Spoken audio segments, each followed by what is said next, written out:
Hello everyone, I'm Extra Cheesy 87 and this is our tier list video for the Trails of Cold Steel series, at least up to 4. So this video is gonna be long, as you can probably tell. I'm just gonna go ahead and say it up front. This video is gonna be like maybe 5 hours long, so that you can't green text me and be like, it says he wants to make a video that's like 90 minutes long, post a video that's 4 hours and 12 minutes long. Now, am I opening myself up to the opposite of being, says he's going to make a 5-hour long video, only uploads a video that's 3 hours and 43 minutes? Yes, but you won't get me, alright? We'll add like 2 hours of black screen if it has to. This video is going 5 hours, definitely. Okay, hopefully not. Please, not actually 5 hours long. So, before we jump in, we will go over our tiers. At the top, you have Randy tier, self-explanatory. Randy, he stands alone because he's the best character in the series, easily, not even close. Well, the somewhat closest are almost Randy tier. These are characters that are almost as good as Randy. Characters from previous games who are not going to be... I tried to use character names for the tiers that are not actually in the game. Now, there are some exceptions, like Oliver tier and, well, Ellie tier at the bottom. Ellie tier was because I just struggled to find a character that was basically the equivalent of a Ziploc bag filled with warm air, like Ellie is, which kind of pretty much evaluates what I think of the characters in the Ellie tier. Now, there will be a decent number of characters in the Ellie tier probably, but Ellie just defines that so well that I couldn't think of any other characters that do not show up themselves that would define the tier as well. So basically, Oliver tier is kind of like your A tier, very good characters that they have some quibbles. Like Oliver, his quibble is that sometimes he talks and you just want him to shut the hell up because he keeps talking. Wazzy tier, actually a bit of a misnomer because for me, Wazzy is in Oliver tier, but I do think if you're not like super into Wazzy's character, then he might just be like a B tier character. And plus, there's just not that many non-returning characters to name tier lists after. There's also Zen tier. We forgot to call it tier. They're fixing it on the fly. Zen tier. Zen tier is for characters who are like good. They kind of lack a little bit in the development department, but you can't say anything bad about them. Like Zen, he's just an all-around cool dude, but there is kind of like not that much to say about him. In Ellie tier, these are your characters who are just like, you know, there's potential to them, but I just feel like their character arcs overall are a bit squandered. Then there's You Technically Exist tier. This is basically just because, like, the tier list we're using does have some, well, it actually has all the, or not all the characters, but it has a bunch of characters from, like, the whole series. We are focusing just on Cold Steel or characters who are in the Cold Steel series. There is also an extra thing for returning characters. It's kind of hard to evaluate returning characters because I don't really want to talk about their entire character arcs. That's going to be for like a later video where we do a whole video in the entire series. But for now, we're basically just going to evaluate characters based on just their existence within the Cold Steel series. So I decided to just give them their own tier and then we'll rank them from like strongest to weakest, like left to right. And there's the, and You Technically Exist tier is just because there's some characters that, like, I feel like you kind of have to talk about, but, like, there's not really an attempt at a character arc for them, so it feels kind of bad to put them in any of the main tiers. So they kind of go into the You Technically Exist tier. Then there's the filler space to protect everyone from the fires of Gehenna down below, and we already know who's going there. The question is just, will that character be joined by anyone else? So, I think we can, jump in. Actually, there's one thing I need to do real quick. Because I actually have a bunch of notes for this, unlike the Cold Steel 1 and 2 video, which was very off the cuff. Let's see, let's put this on the second monitor and get started. Now, characters were originally in alphabetical order, but I kind of switched them up just because, I don't know, I didn't really want to talk about the characters in exact alphabetical order. We're going to start things off with a Kurt motherfucking Vander, my boy. He's just like a very solid character overall. He's got a lot of good interactions with everyone. He doesn't like have an amazing arc or anything. I think he does kind of suffer a little bit in comparison to a lot of the other new Class 7 characters, but that's more that most of the new Class 7 characters are very good, and Kurt's just kind of like a very solid B. he does have like a really cool, like I like the relationship he has with Reen, like the student teacher stuff. And he was also like a good bit of fun in within regards to my Let's Plays itself, just some of the bits that came from Kurt Vander. You know, so says Kurt Vander, the Eternal Cat-Ears and all that. And he's also just a solid rock in combat. I guess I should also talk about like how I'm going to evaluate characters. It's still the same criteria from the Cold Steel 1 and 2 video, which is how much each character makes my heart sing. And I know that doesn't really make any sense, but believe me, it does.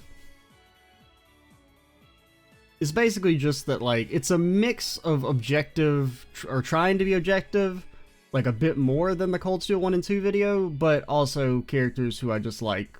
You know, sometimes you just like a character and you can't explain it. There is definitely an element of, like, characters who are good in combat, since I played the games on the difficulty mod, so combat was actually, like, a thing, so to speak. You do get bonus points for that. So Kurt being such a rock solid character in combat, filling out his unique niche of being able to you do infinite turn order manipulation is really nice. Some of the quibbles with Kurt, I do think his whole arc in regard to Cedric could have been done a lot better. That's, I think, more blame put on Cedric's character and the way it's been squandered. Now, we'll talk about that later, of course, but overall, Kurt is a very solid Wazzy tier for me. He's not quite an Oliver tier, and he doesn't quite make it into the almost Randy tier, but he's a very, like, upper Wazzy tier, I would say. So next is Dat Boy Yusi. Probably the best original character, or best character from original Class 7. He's got great interactions with everyone throughout the series, just like a cool kind of personality. His dynamic with Machias, it's a little on the nose in terms of it being kind of cliche, but it still manages to entertain. His role as like a noble that's also very personally aware of the corruption of the class is kind of cool. I do wish the series had gone a bit deeper into some of the class politics at play. That's more of a discussion for the longer discussion video that, I don't know. Because, I mean, that's kind of like, that is an issue with the whole series and not just like one game in particular, but he does also avoid the haughty noble trope for the most part. Like, he only really falls into it in CS1, like, in reaction to Machias treating him, like, as a haughty noble. Because, like, before that, Eustace comes across as, like, fairly chill, based on the interactions where Reen is spying on him, because that's what Reen does. But when people start treating him as a haughty noble, he kind of, like, takes on that role, naturally, which is cool. Or it's interesting, I guess I should say. He does also have some of the best scenes as well, like, he has the best companion scene in CS1, like his talk with Reen at the hotel in the night. I just felt like it was really natural, and both in the terms of like built up Eustace's character and also provided some character building for Reen, where Eustace kind of criticizes Reen for his willingness to self-sacrifice and to place his own life in jeopardy for others. He also has the really cool scene where he's like standing up to his dad at the end of CS2. You know, that's like kind of an optional scene, where when you're in the final talking time section, if you go back to Breahard and talk to his dad, Eustace basically like scolds him like pretty effectively. And just like, I mean, Eustace also just has like the great English voice acting. Like, just so many of the scenes are really sold by his voice actor. You know, the reaction to Milliam's death in CS3, both his scenes with, well, I guess like all three of his scenes with Rufus, right? If you bring him to Crawlspell, optionally, and then the scene with Rufus after he kills Arian Road, and his scene with Rufus before the final boss. Like, just, like, I mean, I can just listen to him say Rufus Alvarea all fucking day. There is also the relationship with Milliam, which, if I trusted the game to not make it romantic, I would kind of like it more. But the fact that they're very clearly trying to set up a romantic relationship between Eustace and a child fucking sucks. I hate it. But if we were to pretend that wasn't what they were doing, I do kind of like the dynamic between Eustace and Milliam. If they had kept it strictly as like a brother-sister thing, then I would definitely enjoy it more. But them trying to set it up as a romantic thing, I don't like at all. But overall, definitely Eustace, just, he gets to be our first almost Randy tier. Like, I feel like I can't not put him there. He's just an all-around great, fun character. And he's also like really good in combat as well. You know, he kind of carried us through a lot of CS2 with his noble whatever his ability is, and plus just I love hearing Noble Rise from CS3. So now we move on to Gaius. What's there to say about Gaius? Gaius is probably the character I like the most with no real reason for it. And you're maybe thinking, anyone who watched the Let's Play, what about Elliot? Shut up. Alright, we'll get the fucking Elliot. I like Gaius a lot, but I can't justify it. He's probably actually like the most boring character in the game, at least of the main characters. And he's like the least utilized character. There's not really like an attempt at a character arc for Gaius other than like, I now like Erebonia and I want to defend Erebonia. And I think a lot of that has to do with like, I feel like his Dominion arc was rushed. And I felt like, I think it was originally intended to be a bit different. I don't know. I mean, I feel like the idea that Gaius is supposed to become a Dominion was like always intended, right? I mean, you initially meet Gaius in a church. There's some scene, there's like kind of some inkling that Gaius is special, right? But instead of it actually being something that like manifests from within him in like a cool, unique scene, it just kind of like happens off screen and he gets gifted his stigma, which kind of brings the whole like, wait, you can do that into the equation. And so it just feels like a little arbitrary, like Gaius becoming a Dominion off screen. Whereas if that had been like a moment that happened on screen, would have made it a lot more impactful. And then also just the aspect of like you don't really give a shit about Barkhorn dying as well.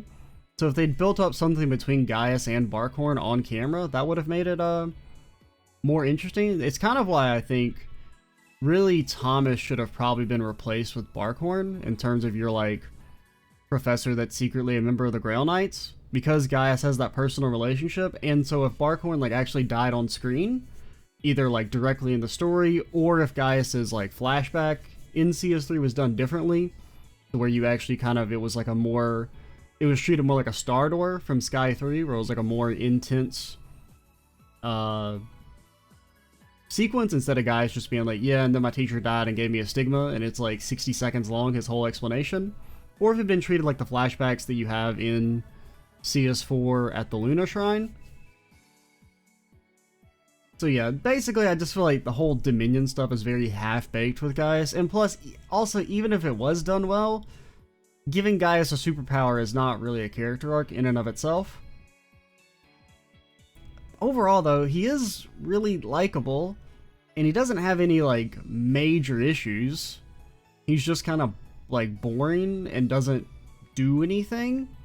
He does serve a role in the sense that he's the only character from original Class 7 that's not from Erebonia, but I do also feel like not quite enough is done with that. He is also best friends with Elliot though, so that gives him extra points, so he gets to go in the Zen tier. So then we have Alphen. Also, what time are we at? Okay, we're 3 characters in, 13 minutes. Let's go. Alphen? Alphen's is a weird one for me. I absolutely hated her in CS1. Disliked her a little bit less in CS2. Disliked her a little bit less in CS3. And disliked her a little bit less in CS4. I still kind of don't think she's a very good character. I just feel like, for the most part, she still like doesn't do anything throughout the whole series. Like, there's kind of an attempt to give her an arc in terms of like taking responsibility for her actions as a princess, but I just feel like you never really see that in play. I mean, there's kind of like some hints at it, like when she's on the Crimson Wings and serving as the representative of the royal family there, but for the most part, I just kind of feel like she doesn't do anything other than be like the princess that Rean can potentially date, which just feels super pandery and hard for me to get over. And then also, I do think the relationship with Cedric is not really all that well developed, so once that dynamic between them shifts and you have evil Cedric, it doesn't feel that interesting, because you're not really invested in the idea that they were like super close to begin with, just because you never really saw them together all that much.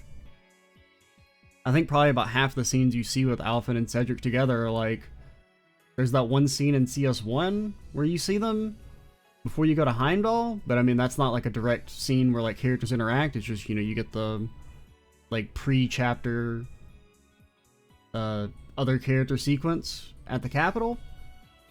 So really, I feel like I gotta put you in Ellie tier, Alphen. You definitely worked yourself up. There is a period of time where you would have maybe had to go down into like You Technically Exist tier, or maybe even Fires of Gehenna. Okay, I'm not gonna be that harsh. You would have maybe been demoted to You Technically Exist tier, but you did work yourself up to Ellie tier, so you got that going for you.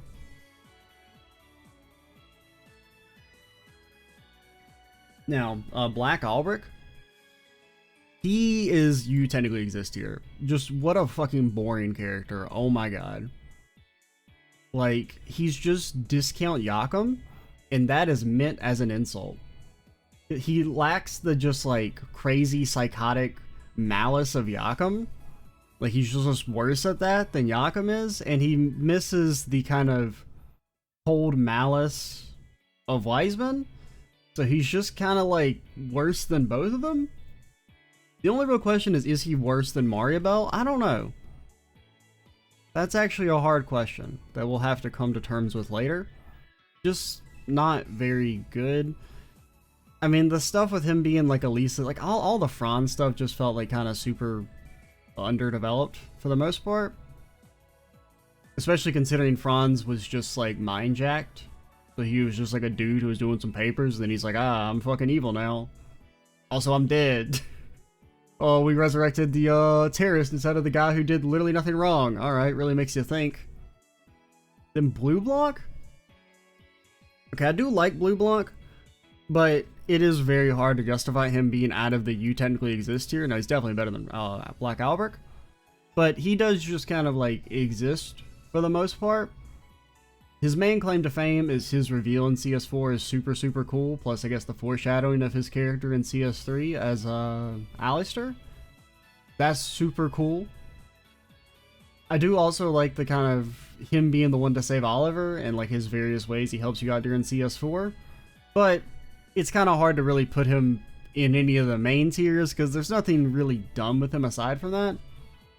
But he does get to be fairly high up on the You Technically Exist tier.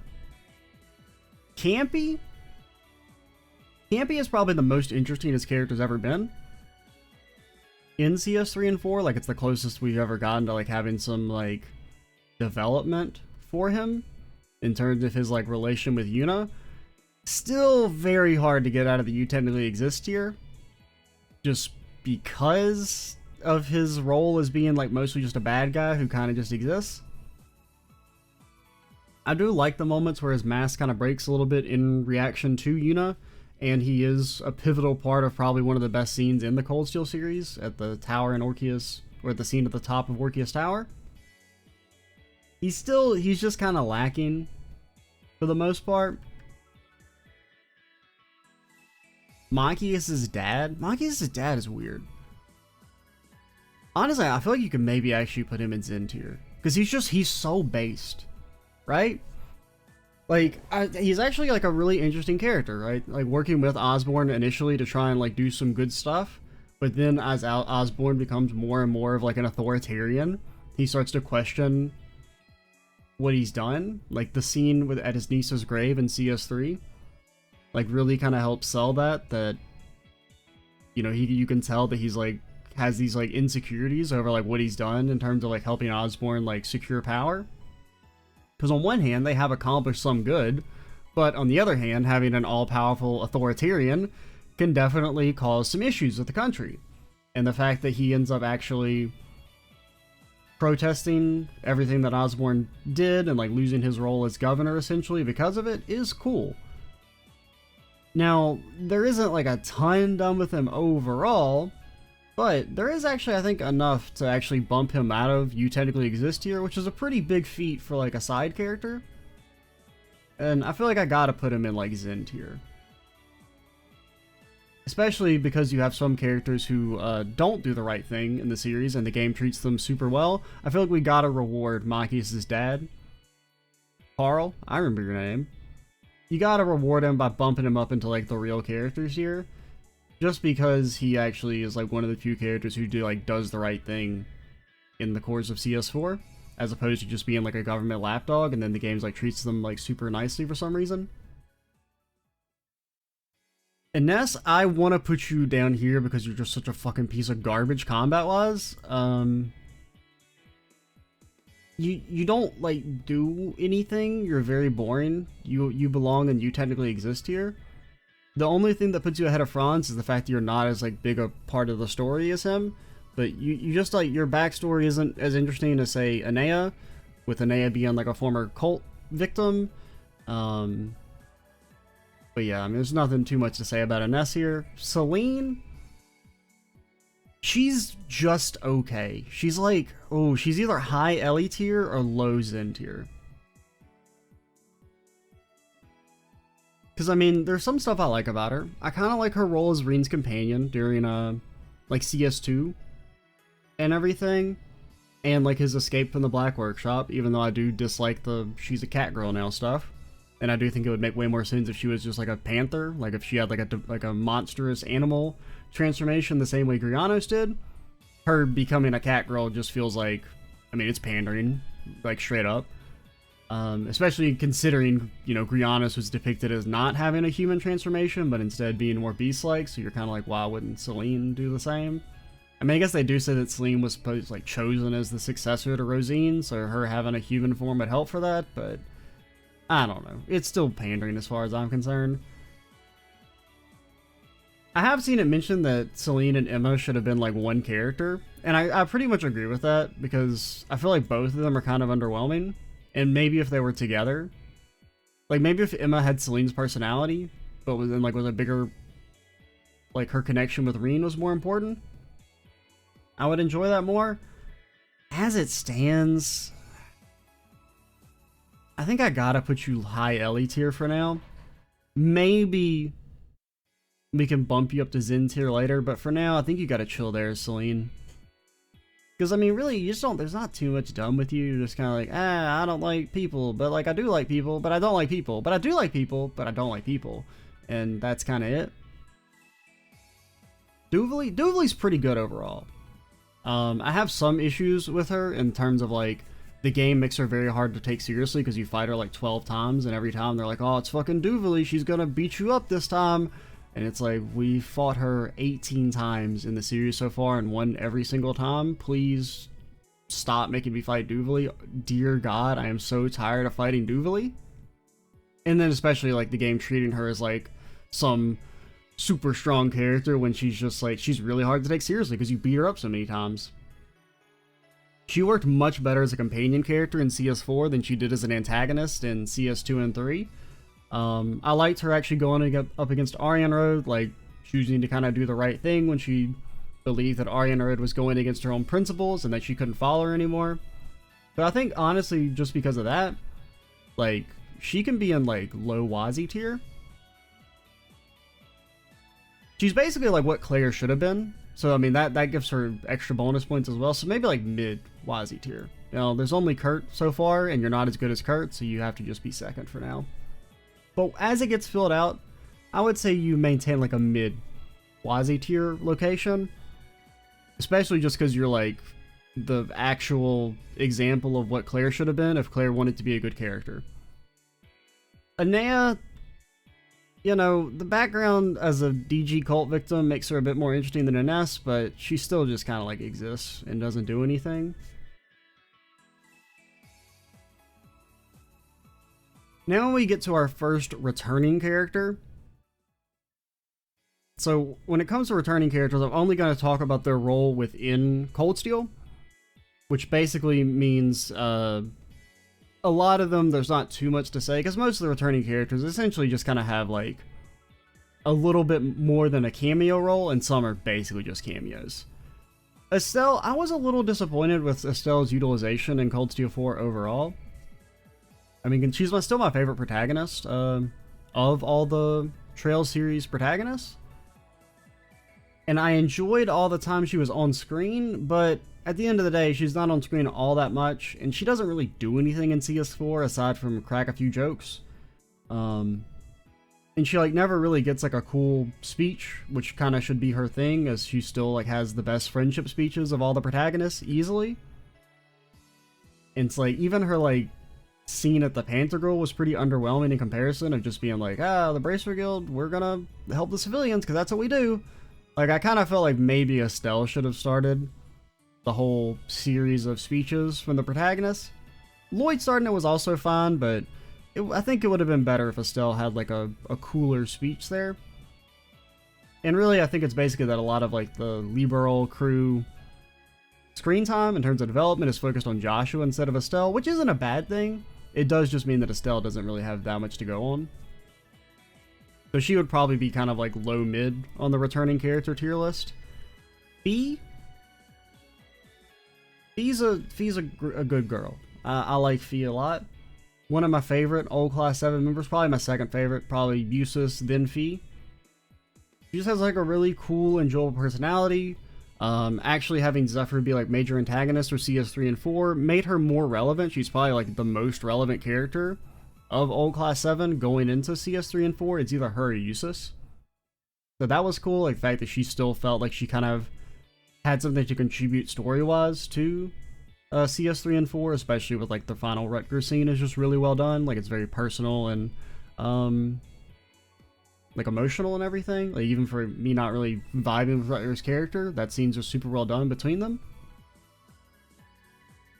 So she's definitely like, I don't know if we can quite put her in almost Randy tier, but she's solid upper Oliver tier.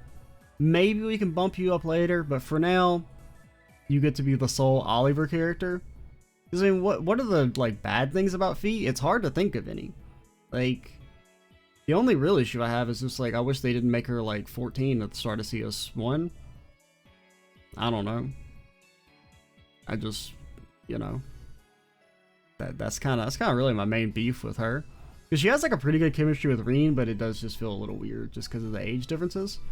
At least like when they originally meet. Like by the time, I guess you can make the argument that once it becomes explicitly romantic, it's not that weird, but Reen still knew her when she was like 14 or 15, which is a little odd. But then we come to fucking Elise. Arguably the worst character in the entire series. She's not my most hated. Everyone knows my most hated. Elise is fucking up there. Like, I think you could actually make an argument that Elise is the worst character, that she's even worse than the character who shall not be named. Mostly because there is zero attempt at even doing an arc with her, whereas even the character who shall not be named, there was at least like they waved their hands in the direction of a character arc. Like they didn't really try and like do anything with it, but they just kind of like waved at the general idea of its existence. Elise does not even get that. She doesn't do anything other than to be incest bait. She's so boring. She's so boring. Like she has like no redeeming qualities whatsoever as a character. Her only role in society is to suck up air and hasten humanity's demise in the process. There's only one thing that could possibly redeem her, and that is to serve as the gate guardian of hell in order to prevent the beast that will eventually be placed in the fires of Gehenna from unleashing itself upon the world. She has to be the sacrifice in order to save humanity. It's the only way that she can redeem herself. Tita, I got fucking beef with you. Sky 2 Tita, all-time great. One of my favorite characters. I love the dynamic between her and Agate. The whole, like, you know, them finding replacements for each other in terms of siblings. You know, Agate seeing Tita as the replacement for this history lost. Tita seeing Agate as the big brother that she never had as an only child, who was extremely lonely because her parents went around, and she really only ever had her granddad to interact with. So having someone, to like kind of be close to it all meant a lot to her. And then anime horniness came in and absolutely fucking destroyed her character. I can't believe like how bad Tita was assassinated by the Cold Steel games. I mean, like 50% of her lines are just like whining about how she wants to fuck Agate, and I hate it. I actually hate it. I mean, it's just like, even if the relationship between Agate, like age-wise, wasn't fucking disgusting, considering Agate met Tita when she was 12, and they're trying to set up like a romantic relationship with that, is just truly awful. Tita, you also have to be a sacrifice in order to protect us from the fires of Gehenna. You're just truly like awful, and I hate it because I mean I really like Tita's character in the Sky games, and she got destroyed by Cold Steel 3 and 4. George, I don't know what to put you in. Do I put you in Ellie tier? I mean, you know George isn't getting above Ellie tier. The question is, do you go Ellie tier or you technically exist tier? Like, he's like just kind of like a mid character in CS1 and 2. Becoming a villain in CS3 is interesting. Like, at least there's an attempt to do something with his character. But I just feel like it's super poorly executed because you had him commit like a super fucking major bad crime. And there was no real reason for it. I think part of my beef with George, like setting up the bomb and the Courageous, is that it wasn't even like he was being threatened with his life in order to do it. He just kind of like unquestionably does it. Because like even when it's revealed that George like basically let Oliver live and didn't fully fall through with destroying the Courageous. I mean, he destroyed the Courageous, but he didn't, you know, kill everyone on board. He doesn't get any punishment. Like, they just kind of still let him do his thing. So it's like, there wasn't even like the threat of death that he was like being forced to do this, or he was like having to evaluate his own life versus everyone else. I just, it made it super uncompelling. Especially when they basically just like forgive him and be like, hey, you know, it's too bad you blew up the Courageous. And, you know, I mean, I guess they don't technically confirm that a bunch of people died, but you do have to kind of assume that that couldn't have been the entire crew that you see there. That there were probably some people in the lower decks that got fucking destroyed. But like, even if we accept that, okay, nobody actually died on the Courageous, he still didn't know that his thing would not kill people. Like, the only reason it didn't kill everyone is because Victor, like, intervened. So, it's just like, I don't know. It would have been much better if George would come to his senses before setting off the bomb. And basically, instead of actually the bomb blowing up the Courageous, when Black Albert takes out the detonator, he pushes the button and fucking nothing happens, like it's the Looney Tunes. Like, that would have been more interesting if it had been like he was kind of like a bad guy, but he came to his senses when it came to like murdering people. But the fact that we let him get away with basically like at least attempting to murder people, and then we're like, oh, whatever, you're just like our buddy George. Oh, he's so laughable and lovable. Yeah, no, I hate it. Who's next? Grace. Oh, Grace, you're I don't know where to put you. Because on one hand, you don't really do anything in the story. On the other hand, you're based in freedom of speech pilled. So like that gets you a lot. Because the Crossbell News Service is like, it's such a breath of fresh air compared to like reading the Imperial Chronicle, and it's like garbage for the entirety of the Cold Steel games for the most part. I feel like I gotta put you in Zen tier. Like, I can't put you down here, even though nothing is done with your character. Just the fact that you supply the Crossbell News Service newspapers, which were like honestly like some of the best written, like the one in CS4 is like one of the best written things in the game. Like, just great. Super good. We like Grace. Even though she doesn't really like do anything in Cold Steel 4. Now, I will say, you did write some shit about the SSS back in 0, and I do hold a grudge. Alright, fine. You can be in Zen tier, because I don't feel right putting you in Ellie tier. Even though, like, technically, you really don't deserve to be in Zen tier. You can stay for now. Hugo, what, who the fuck are you? I think this is Hugo. I'm not entirely sure. I believe this is Hugo. I fucking hate Hugo so much. I do not like Hugo. Like, he was okay in CS1 as like a pseudo comedy character with I know her name. What's your name, lady? It's not Is it not Becca? Betty? Bina Heiner Schmidt? What? Becky. I think it's Becky, right? And then just like them trying to make him a more serious character, like in theory could have been kind of cool, but it just like is a total failure, like on all fronts. Like he just forgives the dude who tried to burn down the competition, and he's like, oh, well, you know, we all make mistakes, we all almost commit felony arson, oh, you can still keep running the store, just don't do it again. And then in CS4 he like does that shit again, and they're like, oh, don't do it again.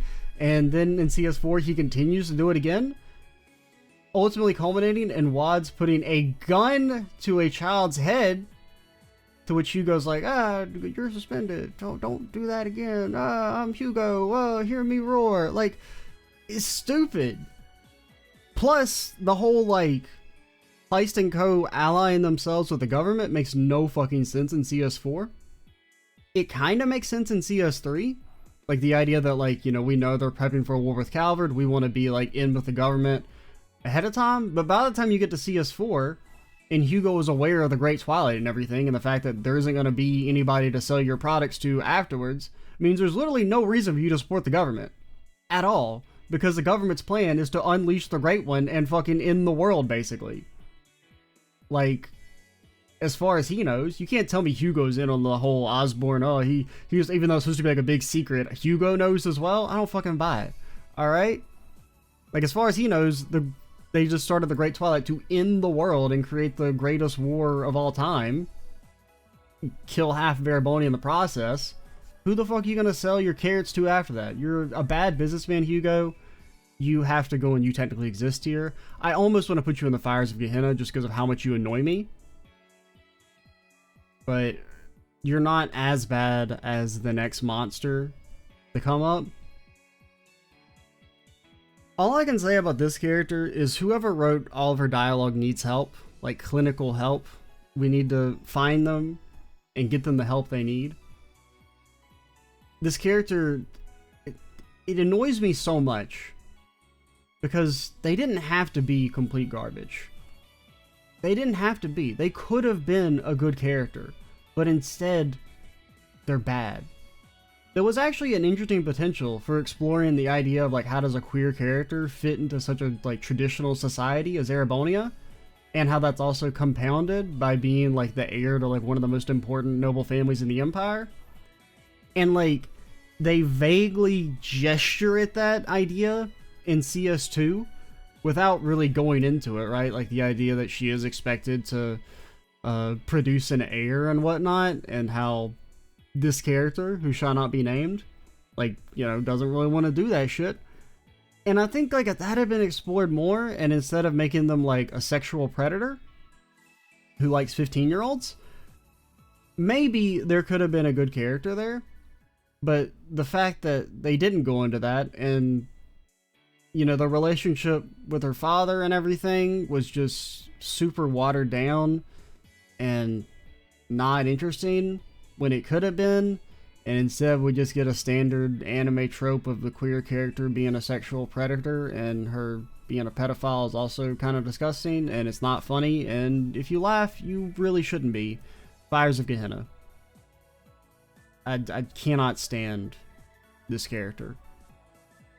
Irina, also, I want to put you in the fires of Gehenna, if I'm being honest, but you're not. I don't know. I mean, like, honestly, on a morality level, Irina's maybe, like, worse. Just because she's just, like, not, I mean, war profiteering, not fucking good. And the fact that, like, the game treats her as, like, a good person all the time annoys the hell out of me. Like, she just has, like, no redeeming factors at all. And, like, they don't even do anything with her. Like, there's not even really a resolution to, like, the stuff with Elisa. Like, Irina never apologizes for being, like, a piece of shit mother. At all. Like, the closest thing you get is that scene on the Gargantua or whatever, where she's like, I really wasn't, I was just pretending to be a war profiteer. It's just so bad. Honestly, I think you have to go into the filler space to protect everyone as well. You have to be sentenced to eternal purgatory. Because you're just, no, you both have to go down there. I can't in good conscience Now, I do slightly hate you. You annoy me slightly less, but you're an awful, awful person. All she knows is war profiteer, abuse daughter, and lie. Awful. And especially because the game just tries to pretend that she's a good person the whole time is so annoying. Yona, you go in returning character tier. Yona's cool. Like, I mean, he's just fucking there. He kind of says some comedic lines a few times. I do like his like scenes with Sully. I thought that was kind of cool. Overall, nothing too much to say about him. He's cool. Josette, also returning character tier. I do kind of like how the Josette's more like mature and less annoying than Sky Josette. So like there's some kind of development there. Overall though, she like doesn't really like do anything. She just kind of like exists. So she kind of almost belongs here, but you know, she goes in returning character tier. I kind of would have, to a degree, liked a bit more of like bickering with Estelle and the Pantagruel, even though I do like that she's matured. I don't know, the idea of like seeing that kind of regression could have been kind of funny, especially if you hadn't played the Sky game, so like you're kind of more familiar with Josette as like this mature like girl boss lady, and then seeing her be all like petty towards Estelle could have been kind of like humorous in contrast, but you know, she's just kind of there. Oh god, Cedric. I have a lot to say about Cedric. So much so that we need to take a sip of the sauce first.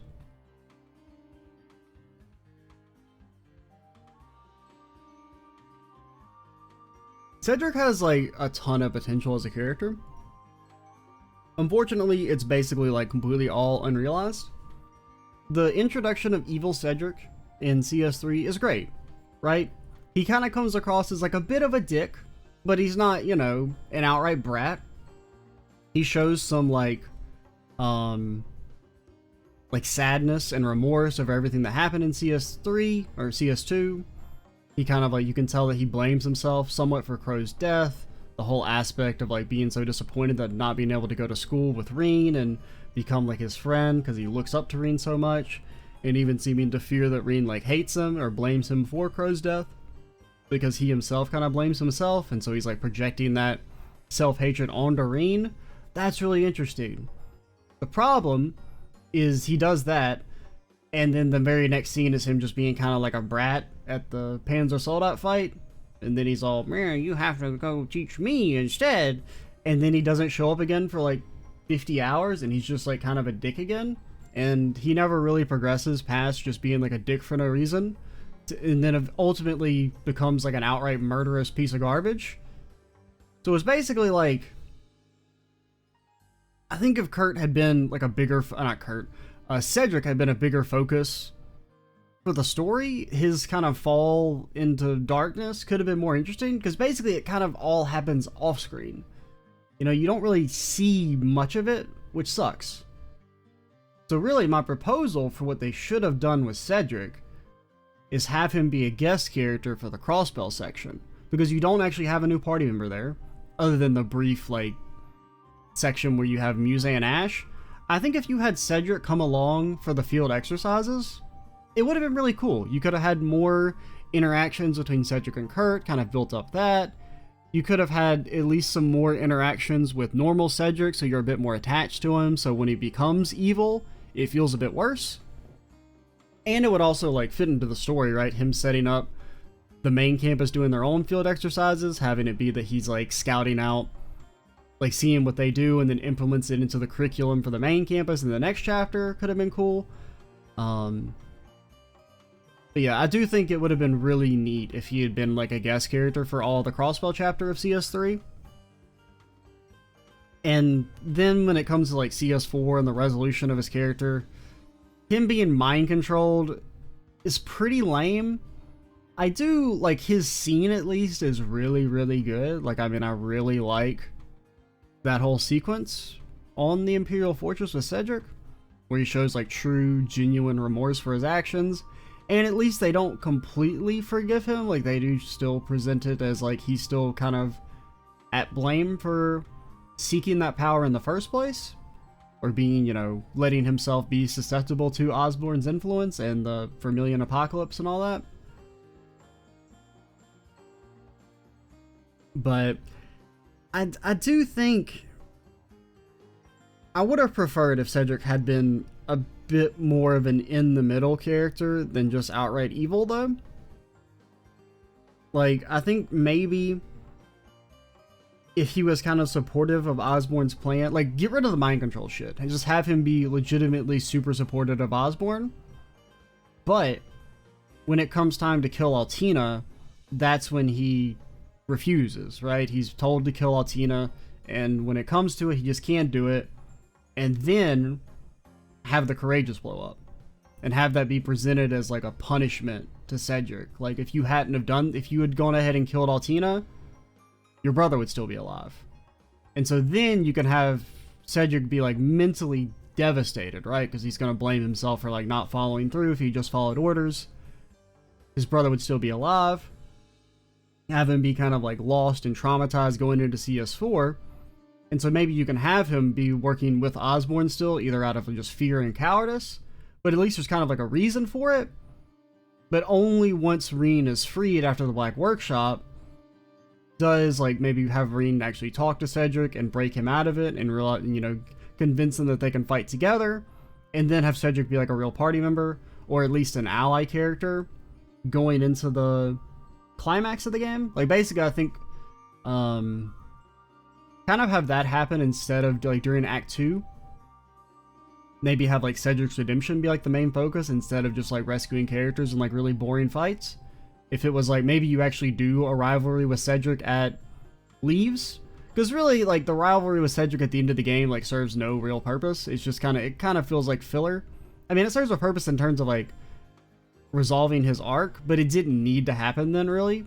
And so I think actually having the rivalry with Cedric happen at the end of Act 2 before the Panticle stuff, and then setting Cedric up as an ally going forward, would be pretty cool. And it would kind of, it would be a precursor to the more real rivalries with Rutger and Arianrhod in Chapter 3, or Act 3. Overall, it's just it's a similar issue with like a lot of the characters, where they try and make these characters like villains, but they go this middle of the road route where they're like, oh, they're bad, but they're not really bad because it was like mind control or blah blah blah, and it just doesn't work. I feel like you need to really commit to like a full redemption arc, or you need to just make them villains. Like, just trying to do this wishy-washy like they're both, I just don't think works very well. And so honestly, Cedric, you had the potential to be like a fucking Oliver tier character, but instead, because your potential is completely squandered, you go into Ellie tier. There is a universe in which Cedric is a great character. Sadly, it's just not the one that we got in the games itself. You have a great scene that at least takes you out of Fires of Gehenna tier, which you would have been if not for the Imperial Fortress scene. But you're just, I don't know. I think Cedric with a more interesting redemption arc where you didn't have him do something like as unbelievably like reprehensible as trying to kill Altina. And then also the stuff on the Panticle where he's like, yeah, I'm gonna kill fucking everyone here. And I'm not even told to do that. I'm doing that on my own volition. Like, it's just really hard for me to forgive that at all. Alright, I had to pause for a second to rest the voice before we move onward. Since, video long. We're maybe, what, a third of the way through? Now, some of these characters at the bottom are all kind of filler characters that there won't be as much to talk about. Now, there is a decent amount to talk about for Joshua. He's probably actually the best returning character. I feel pretty good putting him at the top here, and he will probably stay there. Basically, the reason Joshua, I think, shines the brightest of all the returning characters is that there's kind of an attempt at giving him an arc in terms of his relationship with Ash. In the way he's intertwined with Ash's own character arc. It makes him feel like he has a much more of a like use for being there compared to like a lot of the other characters that feel like they're mostly just there for fan service, which is not a bad thing. I mean, I love the returning character fan service. The fact that Wazzy and Kevin didn't come back fills me with immense rage, though. But yeah, Joshua, I mean, it's not like a ton to say, but I do think he shines the brightest of the returning characters just because of his kind of the extra Hamel stuff and the way he kind of has that whole rekindling his relationship with Ash. Now, there is kind of a degree of like, how much would Joshua really remember Ash? I don't know. I don't. I guess really I have more issue with Ash remembering Joshua. That seems ridiculous. Ash was like 3 years old. Ash ain't remembering shit. Maybe, I don't know. I don't remember anything from when I was 3. I mean, well, I have like maybe like 2 memories from when I was 3. Maybe I'm weird though. That's possible.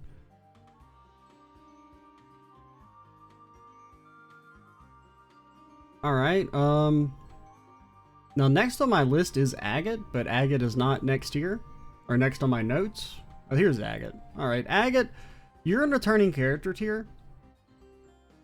Man, Agate, you are still kind of like a cool dude. You don't really like, unfortunately, the fact that your relationship is so intertwined with Tita, and Tita got fucking sent to the Shadow Realm by the writers, it does suck. At the very least, Agate himself is not a pedophile yet. Now, it won't be long. His fate is already sealed because the fandom is, you know, I don't think they're revolting hard enough against Agate Tita. So, I mean, there's not like a ton to say. He's just kind of cool. He's, you know, it's cool to have him back in CS3. I liked him being the one to like explain Hamel to everyone. Especially like, you know, it kind of coming from like an outsider's perspective, and plus Agate, I mean, they don't really go into it very much, but you know, he kind of has his own reason to have beef with the Empire, so him being kind of the one to explain the crimes of the Empire is neat. Elisa. What's there to say about Elisa, man? I don't dislike Elisa, but like, I don't know. Was never really able to get into her character. I was never enthused by her. I wasn't like, her relationship with her mother wasn't very interesting because Irina was just like a piece of garbage and the game kept trying to pretend that she wasn't. And there's no like really any real reconciliation there, or it feels like that arc isn't brought to a sufficient climax.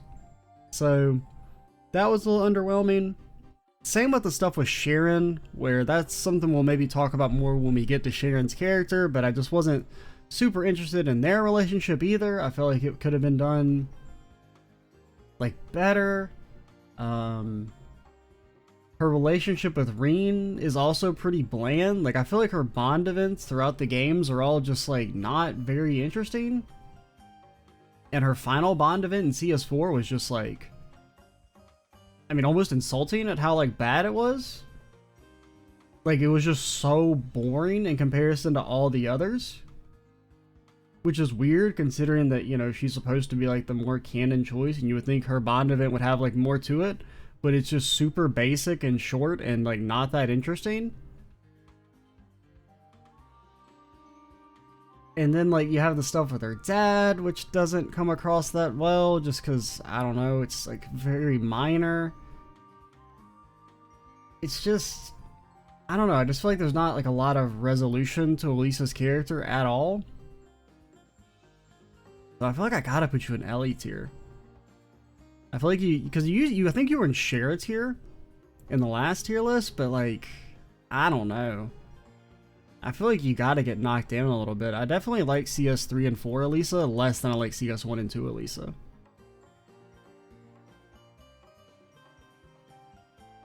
So we got Kia. Kia.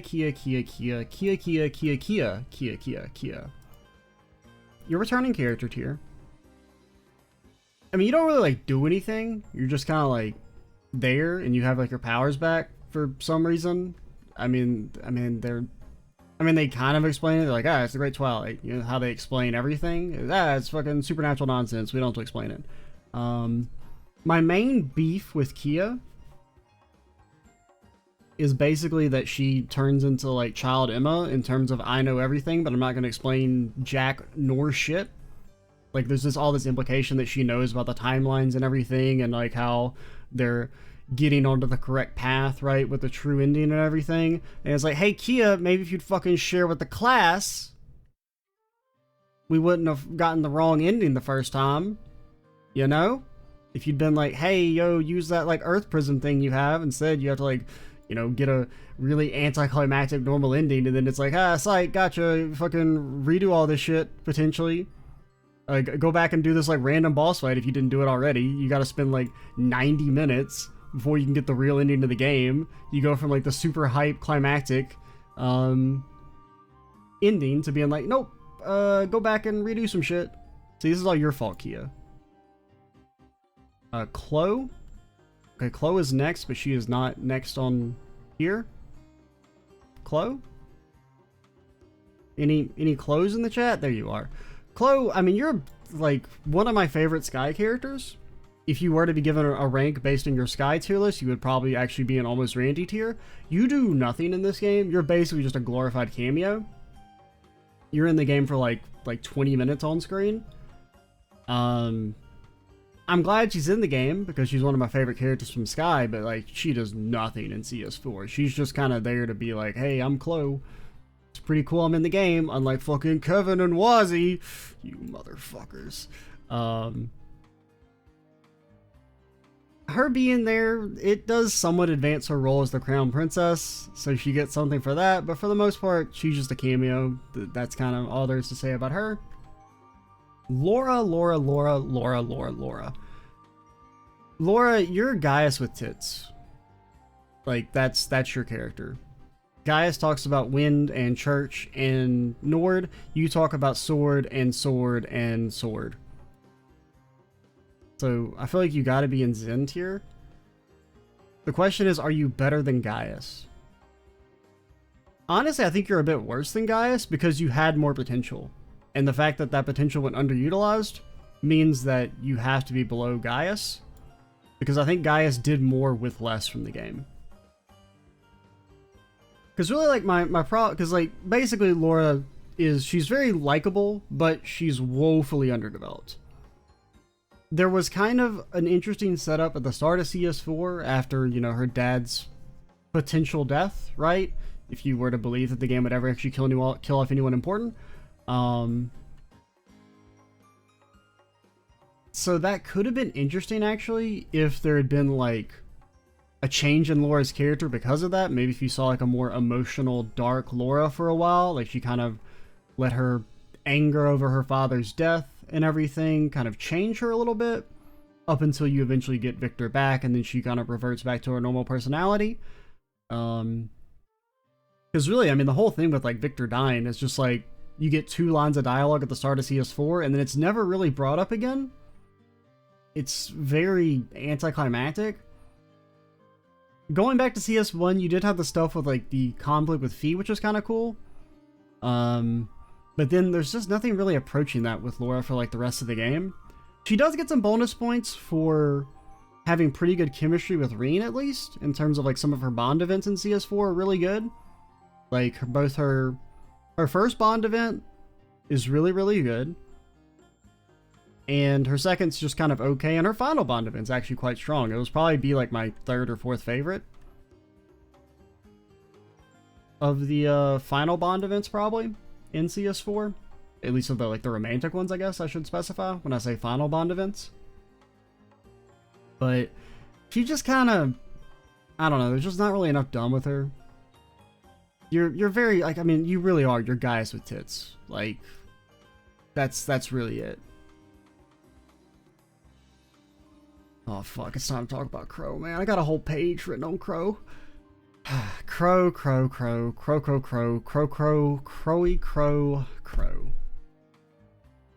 I mean, I've talked about Crow so much in the main Let's Play. Crow is probably Cold Steel's most important and also worst utilized character. The fundamental problem, I think, with Crow as a character is that the game doesn't know what the fuck it wants to do with him. Each game kind of has, like, a different thing it wants to do with Crow, and I think this confusion leads to Crow being a very murky character. Essentially, the problem with Crow is it's similar to what I was talking about with Cedric earlier, where he either needed to be a full-on villain who you kind of like because he was your friend in CS1, or he needed to be someone who didn't casually murder people. You can't have him also casually murder people, show no real like remorse, and then just be forgiven. You had to, I think, commit to one or the other. Because basically, the thing is the game does is it tries to pretend that the only thing Crow ever did wrong was shoot Osborn at Heimdall. Which, if they had done that, if that was all Crow had done, his character is actually much better. There's a reason why they do everything possible to never mention Guerrilla Fortress again after CS1. Because it makes the whole Crow's like a fucking good guy impossible, because he murders a bunch of people for essentially no reason. Because essentially there's like, there's two interpretations of Guerrilla Fortress. A, he really wanted to use the cannons, or he didn't want to use the cannons. Both interpretations have fundamental problems and don't redeem Crow. If he wanted to use the cannons, then he's willing to kill thousands upon thousands of people for simple revenge, basically. Very, very hard to justify. There is a decent argument that he didn't actually want to use the cannons, okay? That means that he attacked Guerrilla Fortress for no reason whatsoever and murdered a bunch of people who weren't really core to advancing any of his goals at all. Both interpretations kind of make Crow a piece of shit. And it's just really hard to like look past that because Crow make funny joke. It's just, I just can't do it. So I think either you needed to fundamentally change, like you needed to just completely delete Guerrilla Fortress. I think if you do that, Crow's character becomes much more interesting because his crimes, so to speak, are much more minor. They're more in line with Ash. Honestly, maybe even like not as bad as Ash, because there is kind of a justification for killing Osborn, which granted, it is also kind of hard to really give Crow that benefit of the doubt of like, oh, we have to kill Osborn because he's like a tyrant, because Crow himself is not ideological in the slightest, which is another issue with Crow that I think, I mean, there's a universe in which Crow was like an ideological character who like truly believed in what he was doing was necessary to prevent the Empire from falling into tyranny, but that doesn't exist. And I think that would have been more interesting if we'd made Crow a full villain, but he had his own ideological reasons for doing what he was doing that were fleshed out and interesting, but he was still treated as someone who was willing to murder people to accomplish his goals, so therefore like not a good guy. But instead, they kind of walked this, wishy-washy middle of the road where Crow is just doing it because he wants revenge, and he clearly has no real ideological opposition to Osborn based on the fact that he's backing Cayenne in the Civil War, where Cayenne is basically all the exact problems of Osborn. Like, Cayenne wants to make himself like the, de facto ruler of Erebonia and basically just kind of take over the Chancellor position and like sideline the Emperor. So he really obviously doesn't actually care about tyranny in the slightest. So you can't even really make that sort of like argument or justification for his actions, which is more of like a base level story issue I have with the Liberation Front and how they're not actually ideological. The only member who is ideological is G, who is also a cartoon villain, basically, who like just clearly takes joy from the suffering of others and kills people for like no reason other than just because he's a cartoon villain. I do think there's also, it would have been interesting if Crow had been a pawn of G, right? If instead of Crow being the founder of the Liberation Front, if he had been just some kind of like hateful, angry kid who got corrupted and brought in by G, who realized his like innate martial prowess and kind of used him as a tool to advance the Liberation Front, where it was like at least there would have been some sort of like air of deniability of like, okay, Crow was emotionally manipulated basically into doing what he was doing, and basically have the attack of Guerrilla Fortress be G's doing, and maybe actually have, Crow joining up with Class VII to stop the cannons was because he literally was against the idea of using the cannons on Crossbell. You know, maybe he knew Toa was there.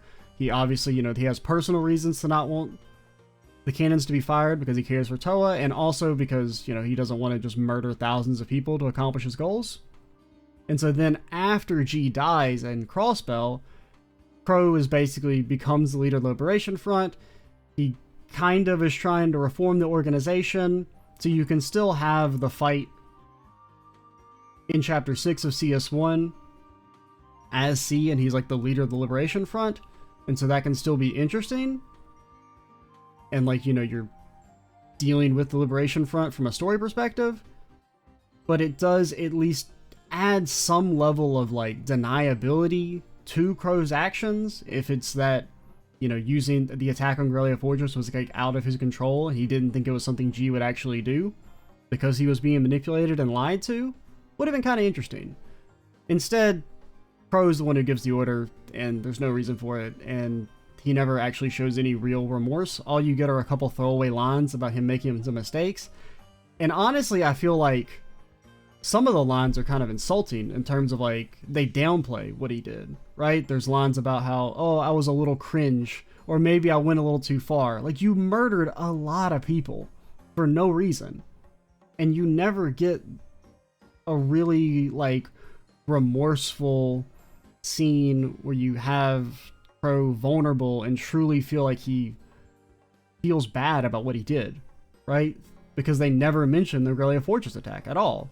Because they know there's some cognitive dissonance between we can't have Crow be a good guy and also have him do these murders, so we're just going to pretend he didn't do these murders, basically.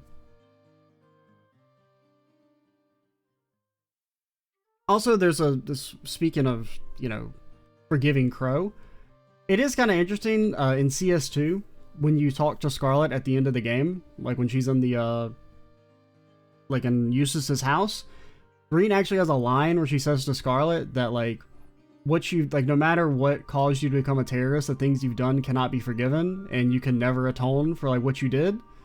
I can't remember exactly how it's phrased, but he does say that like what you've done can never be forgiven. Yet we forgive Crow, who was the one who actually ordered the attack on Grellia. So he's just as responsible, even if he didn't technically kill anyone with his own 2 guns. It's just really kind of ridiculous that like Crow gets such like special treatment by the story because, I don't know, people like him. And like, he is a very likable character in CS1. Like, just in CS1, he would actually probably be like a freaking like almost Randy tier character. Like, Crow as a full villain is actually pretty interesting. It's just the whole, when we tried to rehabilitate him and pretend he's not a villain when he clearly is, was kind of bad. And it's also why I dislike bringing him back from the death, because at least him finding some amount of redemption in death in CS2 is something, right? It's not like amazing, but it feels better than him getting resurrected. Then he shows no actual real remorse over the entirety of CS3 or 4, and then we're just like best buds again. And that's not even, and plus there's the whole aspect of like bringing him back from death after making a big huge deal out of his death in CS2, considering it was like at the time there still really was like one of the only like character deaths in the entire series, like major ones. It probably was like, it was the most major character death in the entire series, and then it being like instantly reverted like 20 hours into the next game fucking sucks. Another thing that I think would have been kind of interesting though, and maybe would have at least let me ignore some of the cognitive dissonance over like forgiving Crow, is I think if Crow had actually been like the main love interest for Reen, and so it was like more that like Reen was kind of blinded by love. Like, I mean, even if you had to make Crow Crowette and give him some big fat titties in order to like sell the game, like if that's had to be what had to happen, so be it. But I think that would, because I mean, there is kind of like I think there could have been something there, right?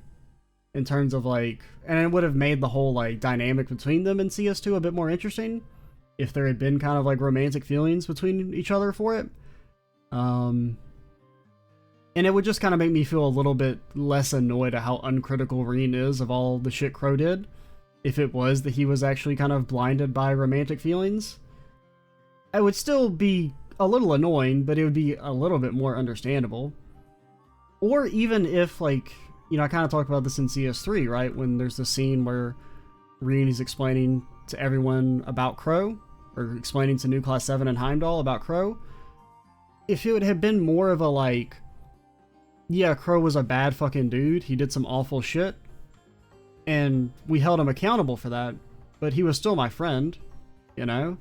And at the end of the day, I'm still going to respect that friendship, even if he did kind of become a monster in the process and of trying to get revenge. That would have been interesting, but the fact that everyone is just so completely uncritical of Crow sucks. And so, like, I have no clue where to place you. Because, like, I feel like a lot of Crow's issues character-wise are more to do with the story than with Crow's characterization. I do think his, like, arc is really not very good because he never shows any real remorse for his actions, other than just like, I did some bad things. Yeah, no fucking shit, dude. So, like, I feel like I can, like, maybe put you in low Zend here, just because, like, you do have some nice scenes in the game, and I mean, I do really like your characterization overall. It's just, I hate how the story ignores the shit that he did, and, like, expects me to, like, completely forgive him. So yeah, you can be low Zend tier for now. Maybe downgraded later. You're not going higher. I just can't do it. There's an alternate universe where Crow could have been like a fucking amazing character, either in terms of like as a really compelling villain or as a good redemption arc, but he doesn't get either of those, so he's just very middle of the road. Aurelia is actually pretty interesting. I think you definitely go Zend tier. Because despite being a pretty minor character, who I actually initially quite disliked in CS2, just because it's, I don't know, they just introduced, here's a character you never heard of in the last game, she's stronger than God herself, just kind of feels a little annoying, because CS2 does that a lot, with the whole, like, everyone and their mother is stronger than you. But I do think she gets a lot better in CS3. Her whole, like, stuff with Aryan Road in Chapter 3 is cool. And especially, I mean, this is more of like a thing with the difficulty mod, changing her character to make her like even more overpowered. So it was really cool, like gameplay wise for that section of having a character be really OP and like carrying you through that section. Felt like a good example of the gameplay reinforcing the story. And whatnot, that really made me kind of like Aurelia more, because really like Aurelia's character for the most part is that she's really strong. And so it's not super believable until that section in CS3 at the Juno Naval Fortress, where you kind of get to see like, oh yeah, she's strong. Not just in terms of like she one-shot stuff in a cutscene, but because you get to actually play around with her, and she's really fucking strong. And she dodges 5 times in a row because she doesn't afraid of anything, and it's great. Also, she has like one of the best boss fights in CS4 with the difficulty mod. Big fan of the Aurelia fight. Kind of reinvigorated my interest in the game after like Act 2 of Cold Steel 4 being pretty boring. Both, like, a little bit from a story standpoint. I mean, it had its moments, right? The Pantagruel section's cool. The stuff with Crow is cool. But you had all that filler, and then plus just, like, combat-wise, Act 2 was a little boring. Just because there weren't very many interesting boss fights. Like, they're all pretty easy. And also, another benefit to Aurelia, she's, like, probably the best horny character in Cold Steel. Where she's kind of a sexually open and direct character, but she doesn't feel like completely fan service pandery, and she's not like a sexual predator like some characters, and she's not incest bait like some characters, and she's not underage like some characters. So yeah, pretty good overall. If more horny characters were like Aurelia and Wazi, I would have less of an issue with some of the like blatant fan service in the series. Next is, oh, Lecter. Lecky. Look how they massacred my boy, man. Look what they did to him.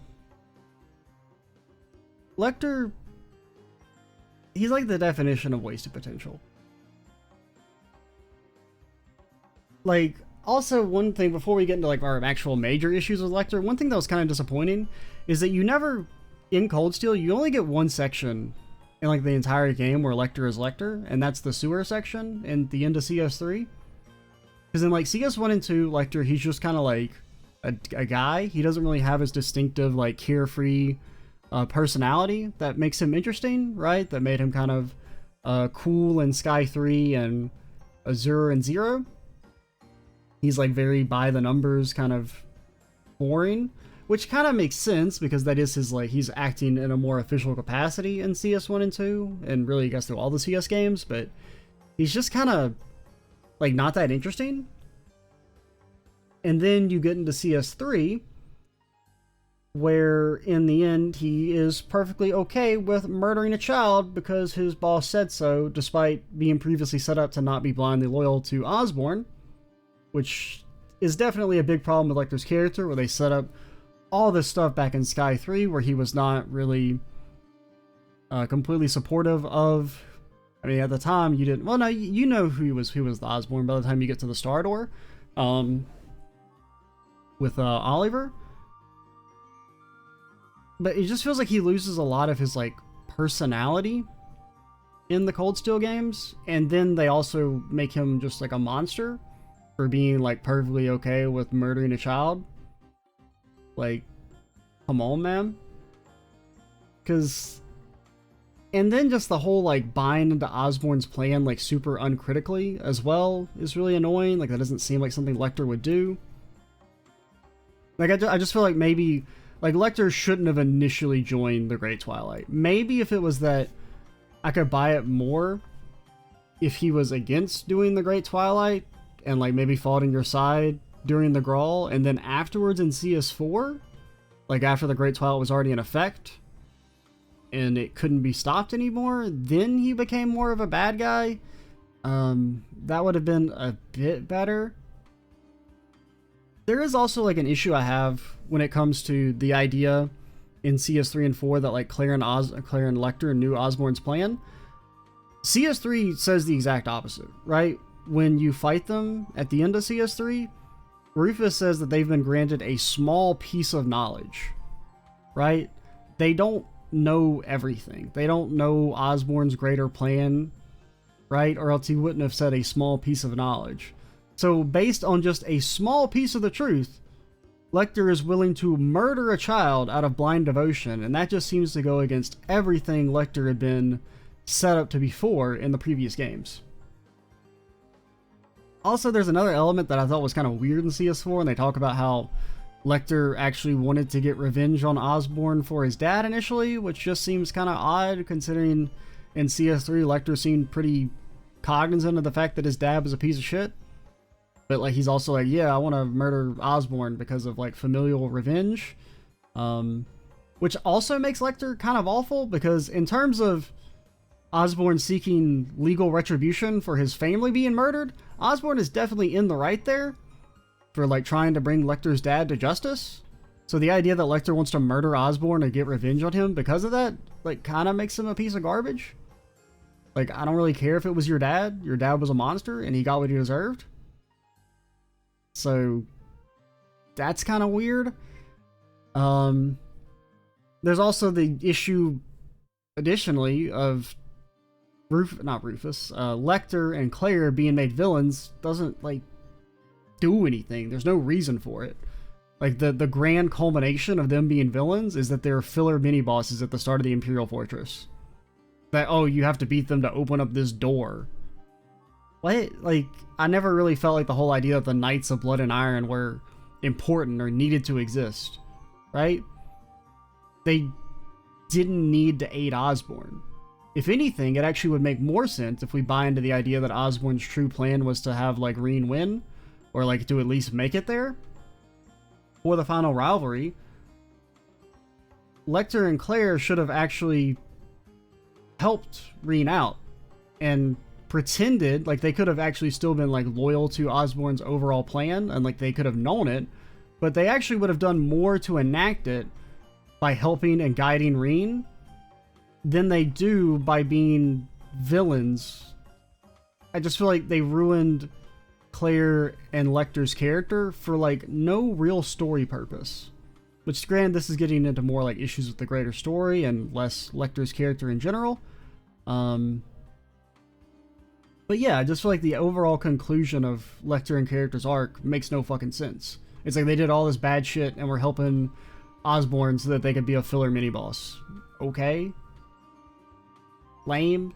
And then they have no punishment whatsoever going into the end of the game, where they get to have their old fucking jobs back, despite being the ones who, you know, led the RMP and the Intelligence Division into, like, almost ending the fucking world. Yeah, that makes fucking sense. So, I don't know where to put you, man. You definitely go low Ellie tier. Player, I mean, you already fucking go down here. I mean, really, there's not too much specific to say about Claire. Then Lecter. Claire is just, like, even worse than Lecter, because her devotion is actually even more out of character, I feel, than Lecter, because Claire is, like, depicted as having this, like, strong sense of morality, and she feels so bad about what she's doing, but she never accepts responsibility for her actions, and she just wallows in this self-imposed misery, and it's just really fucking annoying to see, and I got tired of it.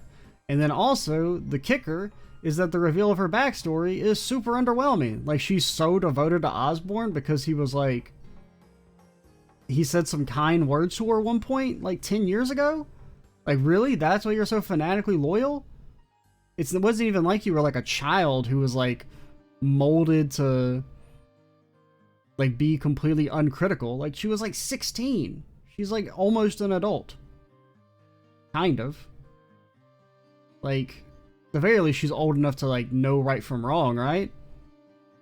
And so, especially her being such like an older character, she's had 10 years to realize that Osborn's like not a fucking good dude. Because really, even if you buy into the whole Osborn's like doing this for the greater good and he's like the good guy, and Claire and Lecter knew that, Claire should have stopped supporting Osborn way before the end of CS3. Like, her whole thing is just so counter to her personality and the idea that I'm supposed to believe she's a good person when she's not. She continues to support like a monster because, I don't know, she's like a weak, lily-livered person, and that's not admirable, and it's not interesting. She's just like a bad person. Lloyd, official boy status for now and forever. He has a slightly more important role than Estelle, like his speech on the Pantricle is better. And he has a better, well, his role in the side quest is better. The Hamel side quest is a bit better than the SSS side quest, but Lloyd has a more like important role in the SSS side quest in terms of like you get to see him flex his detective chops is kind of cool, and just being able to like walk around town with him is nice, especially after Lloyd has been like in exile for so long.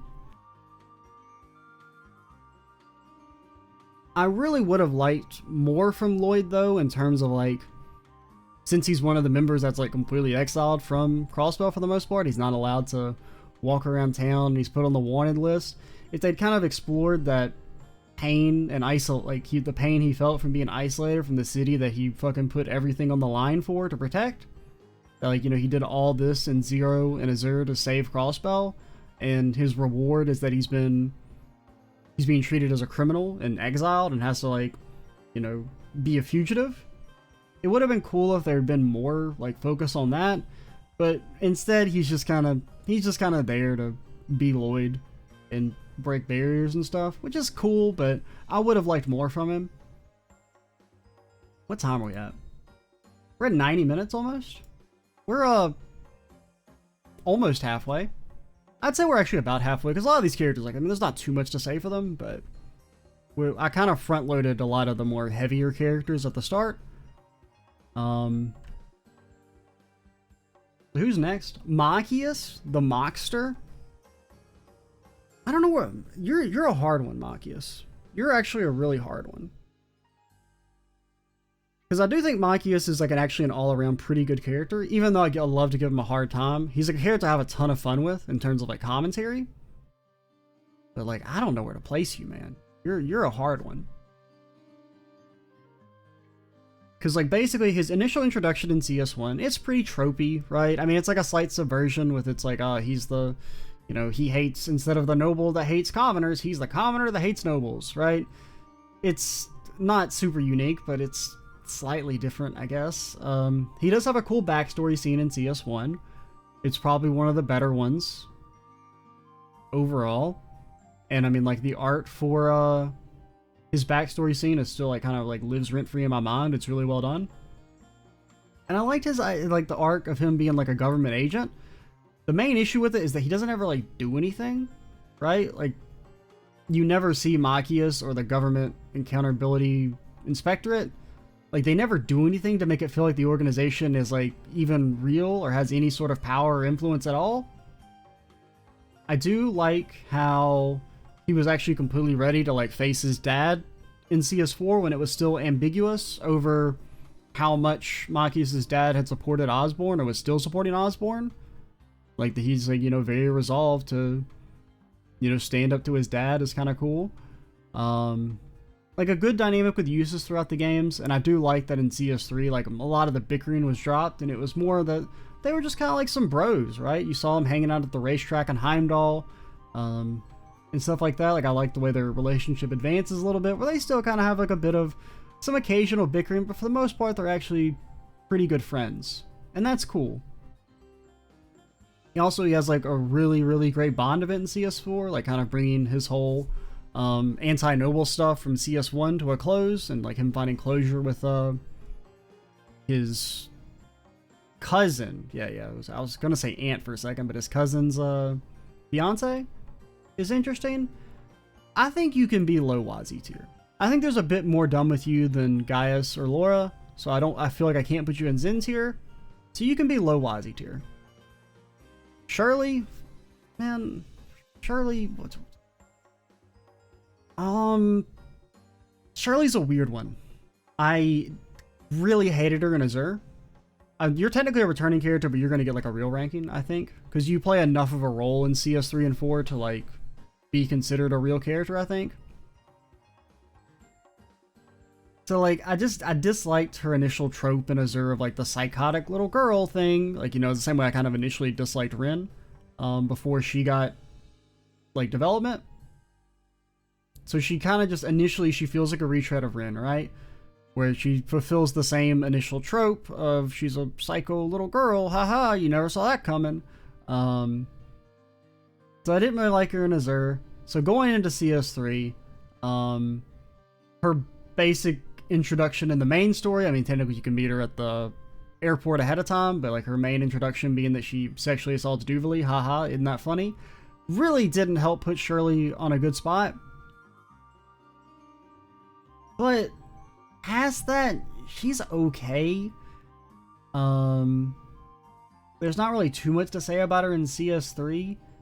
I enjoyed her stuff with the Prince for the most part, but I do kind of feel like Shirley's character overall is a bit wasted.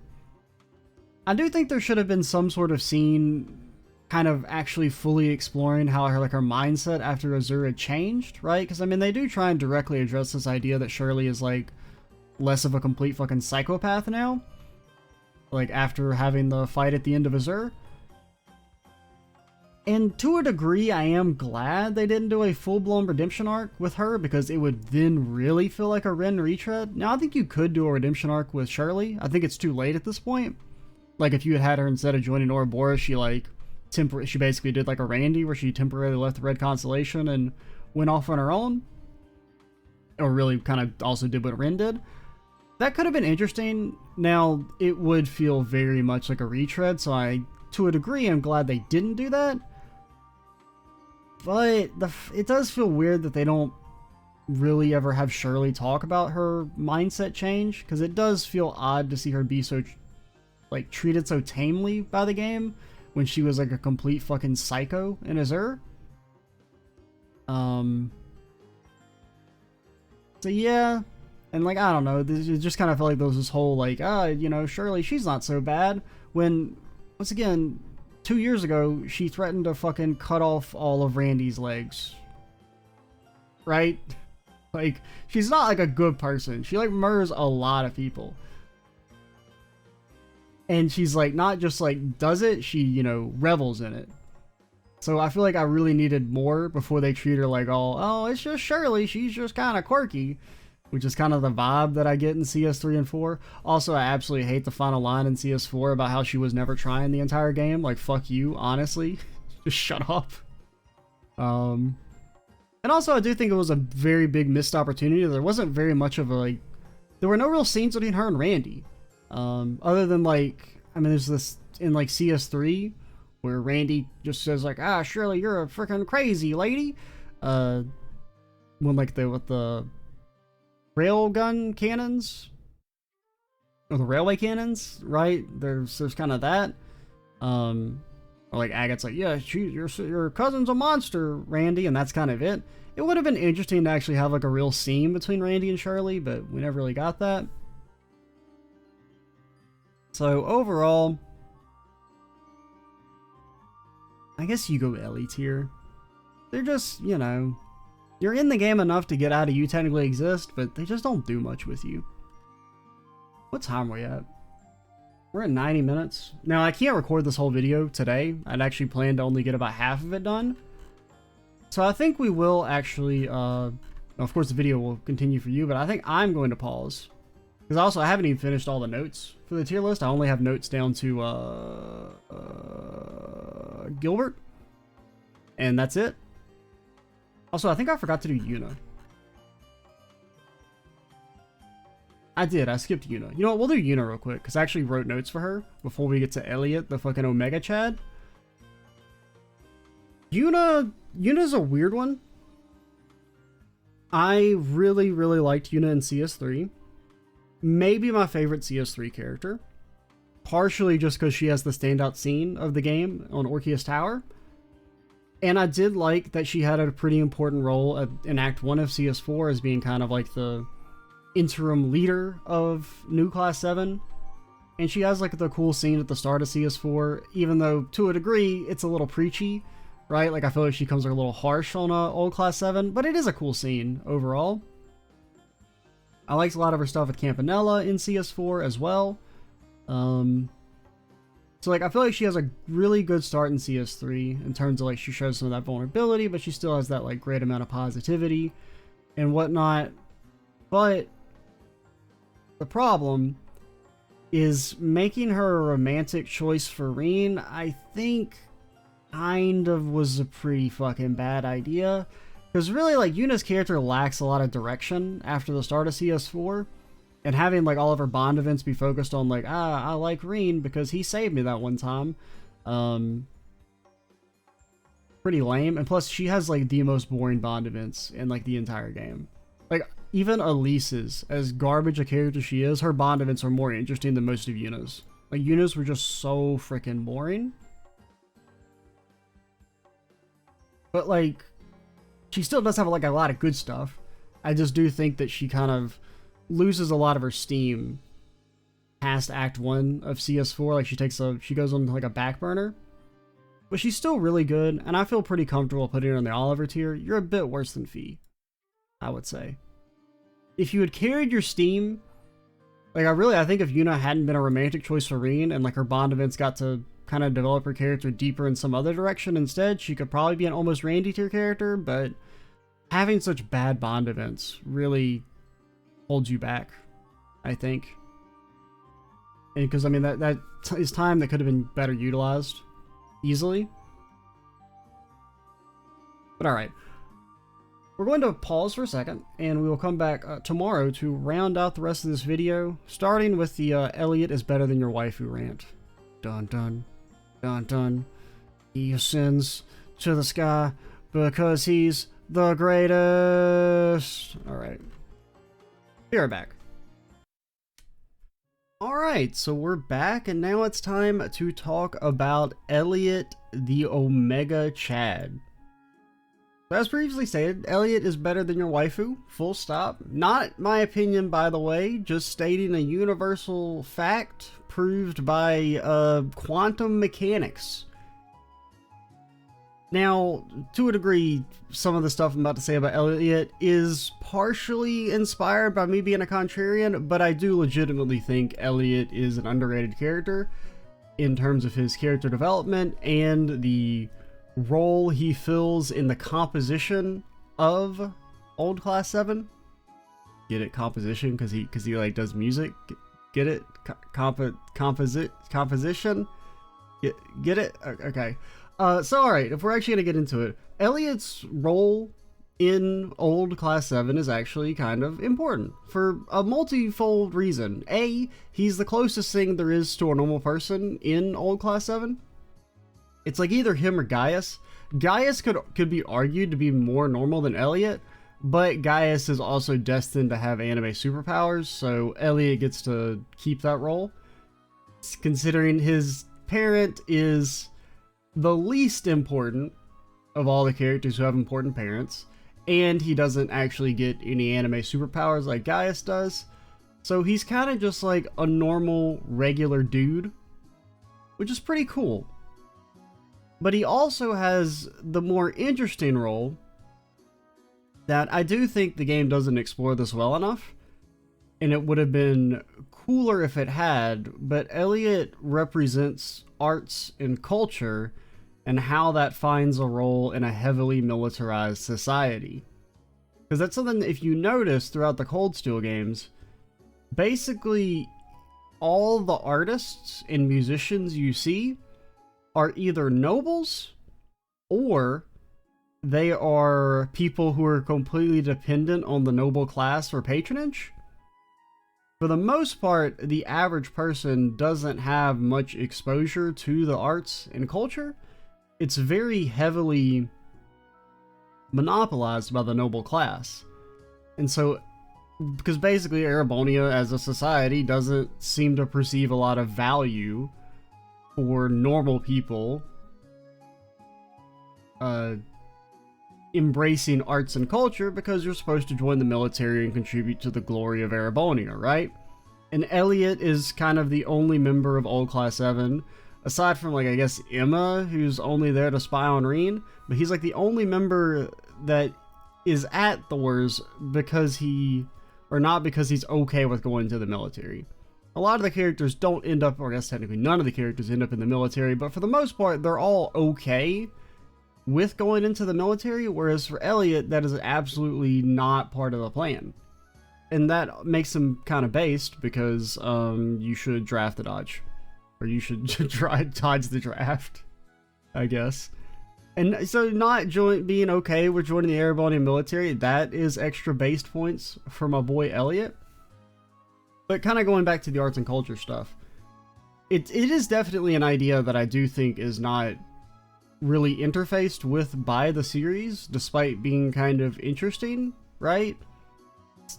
But I think when you think about how arts and culture are not really enjoyed by the masses, when Elliot talks about, you know, spreading the power of music and democratizing music, it actually kind of makes a bit more sense and seems a little less, because I mean, I think if you think about it just in like real world terms, the idea of like spreading music to everyone seems a little lame, because, you know, music is a huge part of modern culture.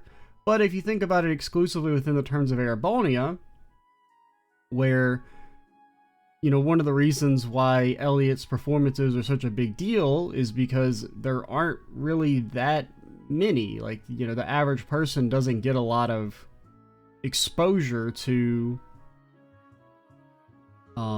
classical music or any sort of like just the arts in general. It's the same with, like, you know, kind of reason why like Fiona is a big deal as well, like her doing her concerts in the church at some point in CS4.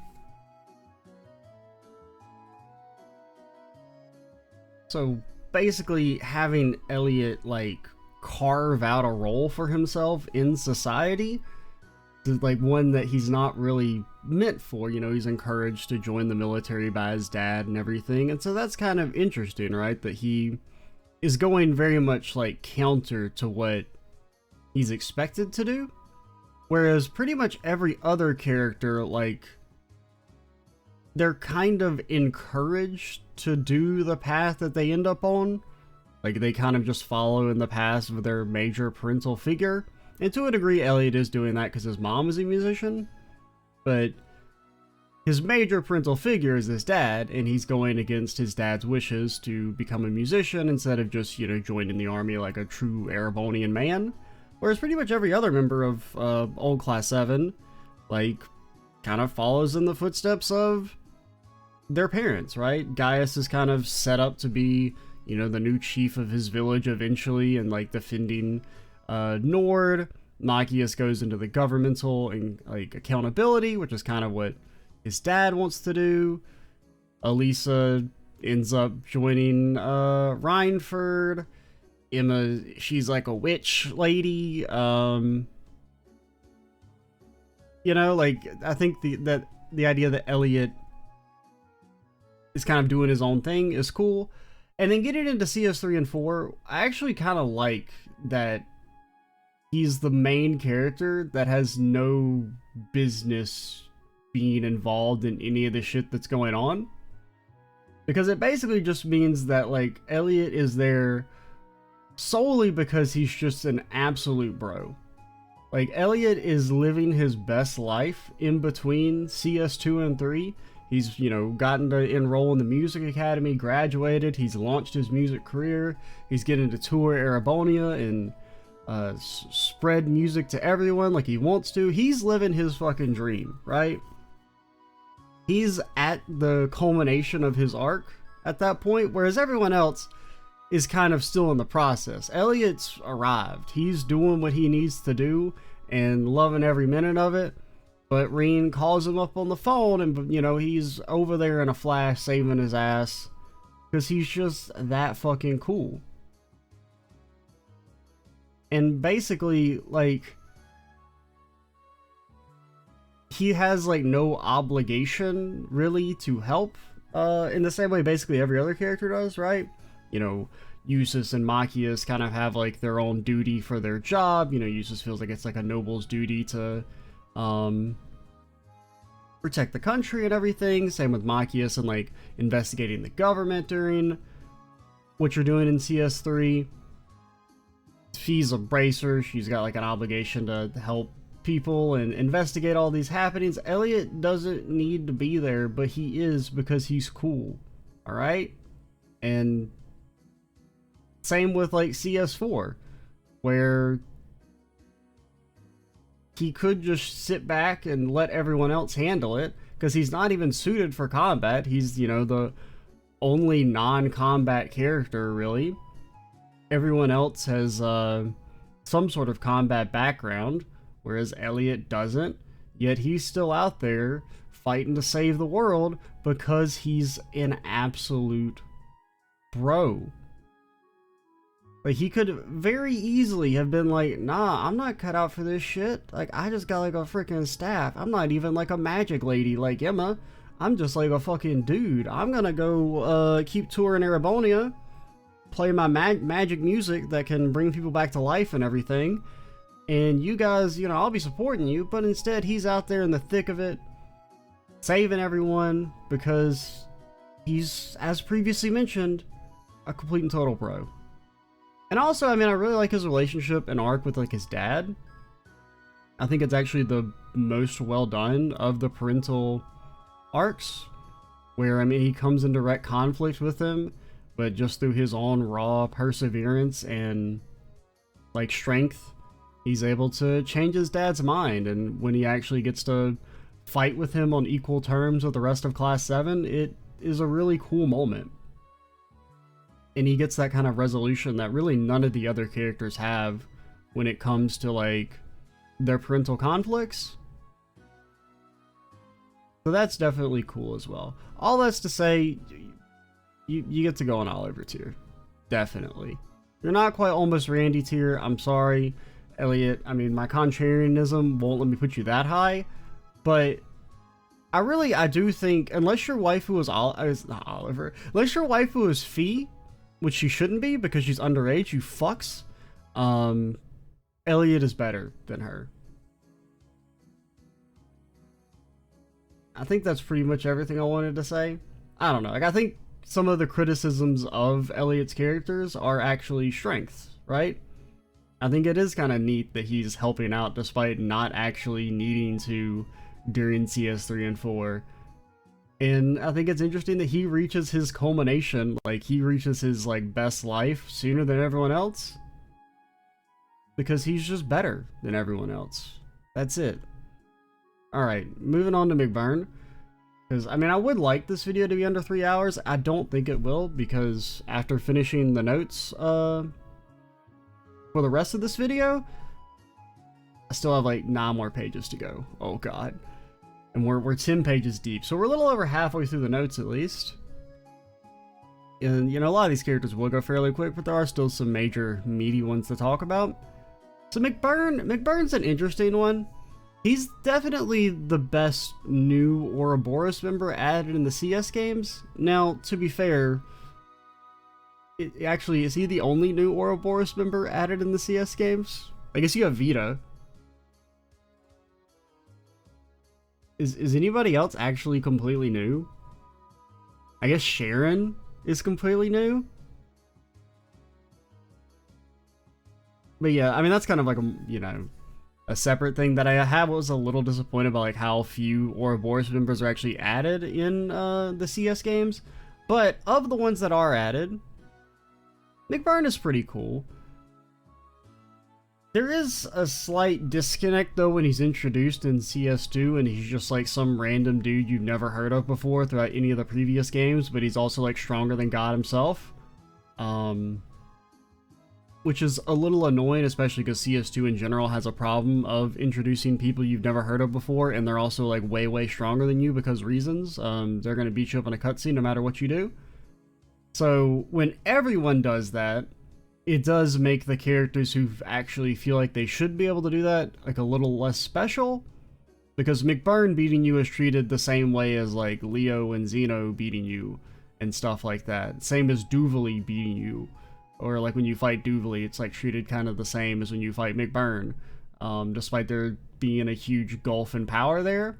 Because of the presentation of everyone is stronger than you, it doesn't feel as special. But I will say, McBurn is probably the best handled of all of the mini cutscene losses throughout the CS games, because for the most part, every time you fight him, he is a little bit stronger. There are some exceptions, like when you fight him in at Stargazer Tower, he's not necessarily any stronger than he was when you're fighting him. Well, actually, no, that's not true, because you fight him with his more fiery form, right? Because I don't think he uses that when you fight him in CS2. I think he does that, and then Victor comes in and saves you. So yeah, for the most part, you pretty much... I mean, he's not technically that much stronger when you fight him in Orkius Tower, in CS4, but he has Victor as well, so like McBurn is probably the best done job. Like if I were to use Duvali as an example of like how to do that wrong, where you fight Duvali 18 times and every single time she kind of feels the same, McBurn has an air of feeling a little bit different, at least thematically. His boss fights are all kind of basically the same, but story-wise, he does feel like he's always trying slightly harder each time. The whole stuff with him being a fire demon alien is interesting and has some cool lore, I suppose. I still stand by that his logic for participating in the Great Twilight is very circular and doesn't make any sense. Like, the idea that it's okay for me to go all out now that the Great Twilight is in effect would make sense if you hadn't, you know, helped to enact the Great Twilight in the first place. The way I would have probably tried to explain that is that it's like him going all out in the fortress is like containing his power so it's not as destructive. Because that is also an element if he's like, oh, if I turn into my demon form, I'll destroy everything around me. And then he turns into his demon form and like nothing happens. It's not like, you know, the walls start cracking or anything. You don't really get that air of like, oh man, he's like a real calamity. Right? He's just kind of like a dude who's tall now with horns, maybe? I think he has horns. I can't remember. So, yeah, a lot of the more stuff about him being a fire alien, that's more like for the actual discussion video and like in regard to the eternal recurrence and all that. But, he's cool. He has like a bit of an arc, so I feel like I have to put him at least in like Zen tier. Do I like you more than Crow? That's a hard one. honestly, I don't know if I like you more than Crow, but I think your character arc is actually executed a bit better. Even though I do think the whole I can only go out during, well, it's like it's okay for me to go out full out even if I end up destroying stuff because the world's gonna end anyway. But at the same time, McBurn helped put the world in the situation where it was gonna end anyway. So it's like, oh man, I really want to build a house right there, but unfortunately somebody else has a house there already. Well, if I just burn their house down, then they won't have a house there anymore, so it won't matter if I build my house on top of where their house used to be. That's maybe not a very good example at all, but that's kind of his logic. I don't know. I could maybe try and think of like a better euphemism for why McBurn's logic doesn't really make sense to me, but whatever. We'll roll with that for now. We got to keep moving. Millium, I hated Millium in CS1. I absolutely fucking despised her. Partially because I'm predisposed to dislike childish characters anyway, and then Millium just makes a really bad initial impression when she becomes like a main party member, right? I mean, like her first scene after joining Class 7 is her like jumping on Reen's face, like panties first, and plus she like doesn't wear any pants, and why does she have to be 12? It's she got a bit more tolerable going into CS2, still kind of like annoying and stuff. Much better in going into CS3, but the problem with her getting better in CS3 is that then you also had all the useless shit, which I hated. You had the looming idea that we're gonna make Eustace a pedophile eventually. They're gonna character assassinate my boy, sadly.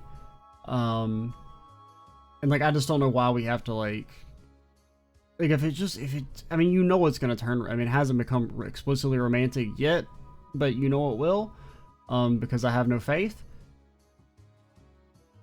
Because the idea of Eustace kind of seeing Millium as like a little sister character could be kind of interesting, since it is established that Eustace is like good with kids and whatnot in CS1 and 2. But it's just the romantic angle. You're not gonna get me on board with it. I hate it. Probably the biggest issue with Millium though is actually that Altina exists, and Altina just does everything Millium does but better. So Millium's arc feels a little like overshadowed by Altina's arc just being better done, I feel, for the most part. She does have the great moment at the end of CS3 where she sacrifices herself to save Altina and Reen, but then, you know, she gets brought back anyway because there's no consequences for anything, which really sucked. I do think Millium would probably be like if that was her final act, I would have enjoyed her character a lot more. Or, I mean, like, even if you're going to do the whole, we're gonna bring Millium back anyway, because nobody can really ever die, I think I would enjoy it more if they had kept it a slight surprise, right? If if you'd never had Spirit Millium, and instead it was like Franz in the very end of the true ending is like, hey, go check the Black Workshop, and then you find the body, and then they come up with the idea of transposing Millium's soul from the sword, or like, you know, reducing the sword back to soul energy and implanting it in the artificial body somehow. Like, I think it would have felt a bit better than them just being like, you know, a fourth of the way through CS4 definitively stating, yeah, Millium's gonna come back at the end, right? Like, as soon as you saw Spirit Millium, you're like, okay, yeah, they're not committing to this shit. So that was pretty lame. Overall, you're like, I don't know. Can I put you in Wazi tier? I think a dead Millium goes Wazi tier, a live Millium Zen tier.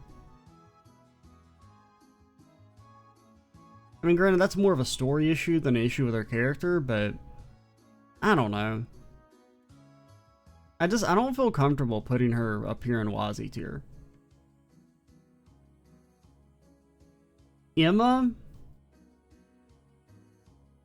Emma's a weird one, because like I want to like Emma, but I also feel like she has very little going for her. Like some of her issues, she's actually quite similar to Laura, especially in relation to like her relationship with Reen. Like a lot of Laura and Emma's scenes could probably be like interchanged, because they act the same, right? With their whole like, oh, they're all like really shy type stuff. When it comes to like romance and whatnot, like they're kind of the same character in that regard. But I feel like Laura's scenes overall are just better done than Emma's. When it comes to her actual plot and character development, I feel like there's not much there. Like, a lot of Emma's role is to just be an exposition dump, and like a really bad exposition dump at that, because she only ever explains shit in very inopportune times, despite really she should just have like a weekly letter that she sends out to everyone about like, here's all the arcane shit that I know that might be useful to know ahead of time. Like, she should have a newsletter, and she doesn't. So like her hiding info for no reason other than to make the plot seem mysterious is super annoying, and I feel like that's kind of like her main role in the CS games. The whole aspect of like her mother is super underdeveloped. I was really surprised that CS4 never touched really on her mother at all, and like how she died. I feel like that was like a huge missed opportunity. I mean, granted, even if they had, it wouldn't have like dramatically changed Emma's character, but it would have been kind of interesting if there was at least like some sort of mystery that Emma had to solve about like what happened to her mom, just to kind of give some sort of like arc for her. Because really the closest thing she has to an arc is like getting Vita back, but the problem is that her relationship with Vita feels very underdeveloped. So you're not invested in Emma trying to get Vita back to the village. Plus, it also seems like very futile, because Vita makes it very clear that she's not ever going back to the village. So, Also, the game never explains how they knew about Reen in the first place, and like why she was there stalking Reen in Thors, which is very odd. Because it's established that they know about his powers and everything before he even becomes an Awakener. So it's like she was there to stalk Reen, but how did they know that Reen had his sacrifice powers, or had the capabilities to become an Awakener? It is weird that nobody ever brings that up.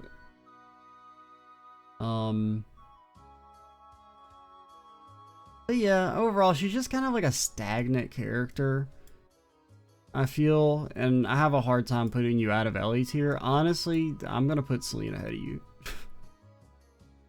Are you better than Elisa? No. Are you better than Alphen?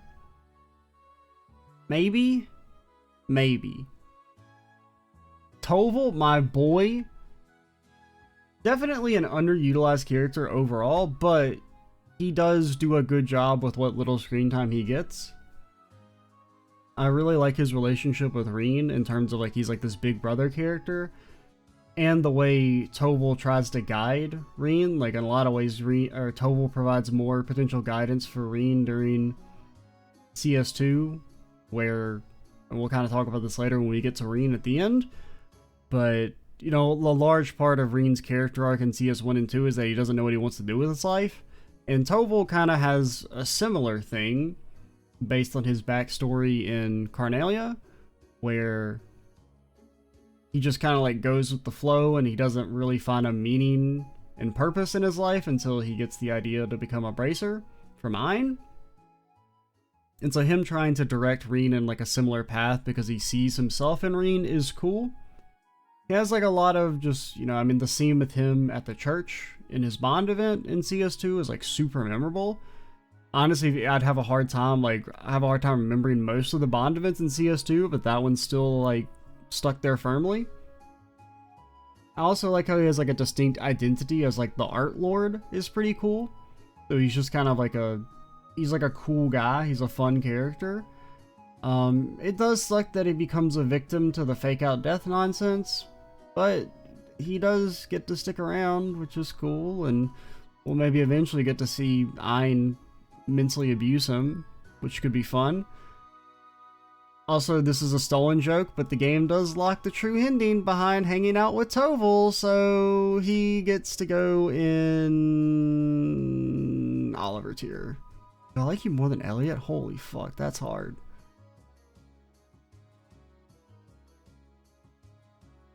That's a hard one. I feel like Toval has no flaws. And so I'm almost like he has no flaws, he should be an almost Randy tier. But at the same time, he doesn't have like an arc or much development, so I have a hard time putting you above these characters, so you have to go there. Alright, if I'm being objective, my heart says almost Randy tier, my brain says you're like right there. Ellie is a warm Ziploc bag full of air. Like, I think they actually made Ellie's character worse in CS4, surprisingly. Because like 50% of her dialogue is just Belle, oh, Belle, Belle, oh, my Belle, please, it's very sick.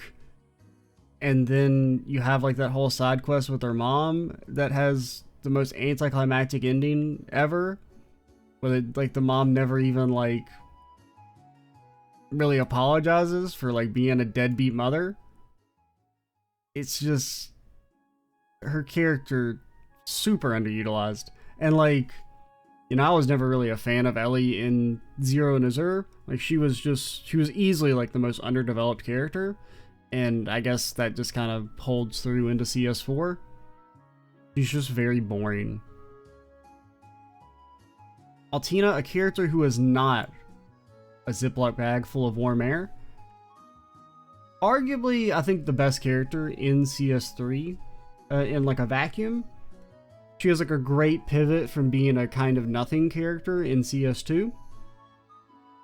The main issue with Altina is that I feel like she loses a lot of her steam in CS4, because I feel like CS4 doesn't do much with her character, especially in comparison to all the development she gets in CS3. Main issues in regard to CS4 is that nothing is really done with like Milliam's death and like how Altina feels about that, right? Considering, in a way, I mean, she shouldn't think of it like this, but like Milliam died to protect Altina, so like there could have been some level of like blame and self-loathing there, but you never really get that.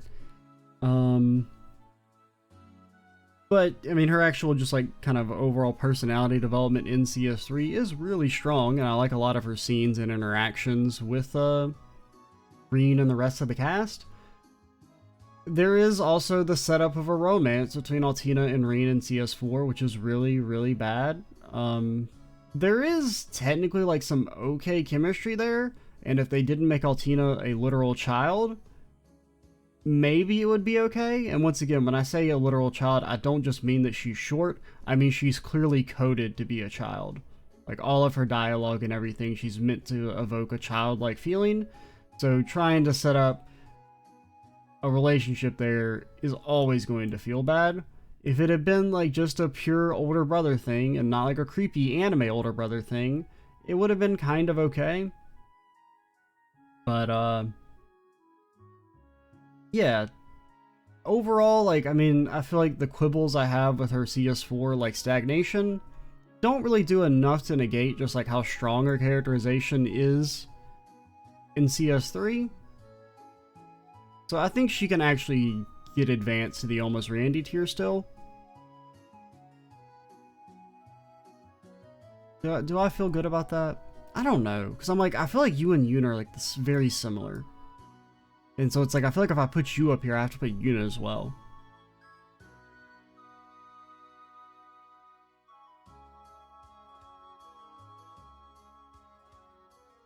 I don't know.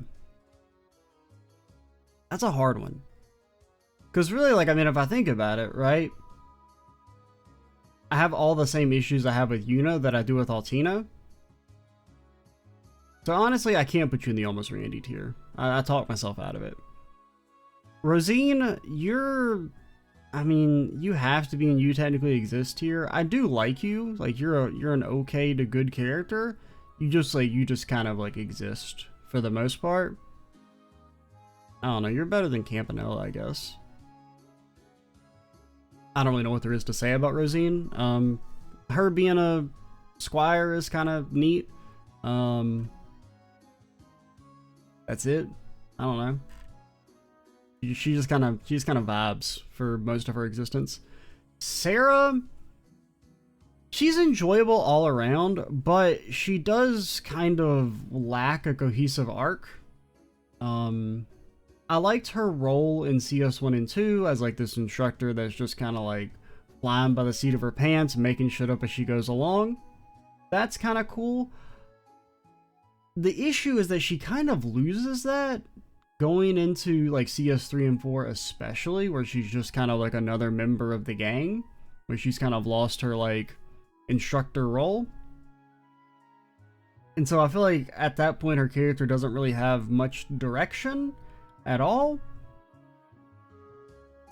Once there's no longer this degree of separation between her and Class 7, so I have a hard time like putting her too highly. Like, I feel like she's firm Wazi. You could maybe argue Oliver tier. I do kind of like her relationship with Reen, like in terms of the chemistry between them, but I can't overlook the teacher fetishization of it all. Like, I can't see past that.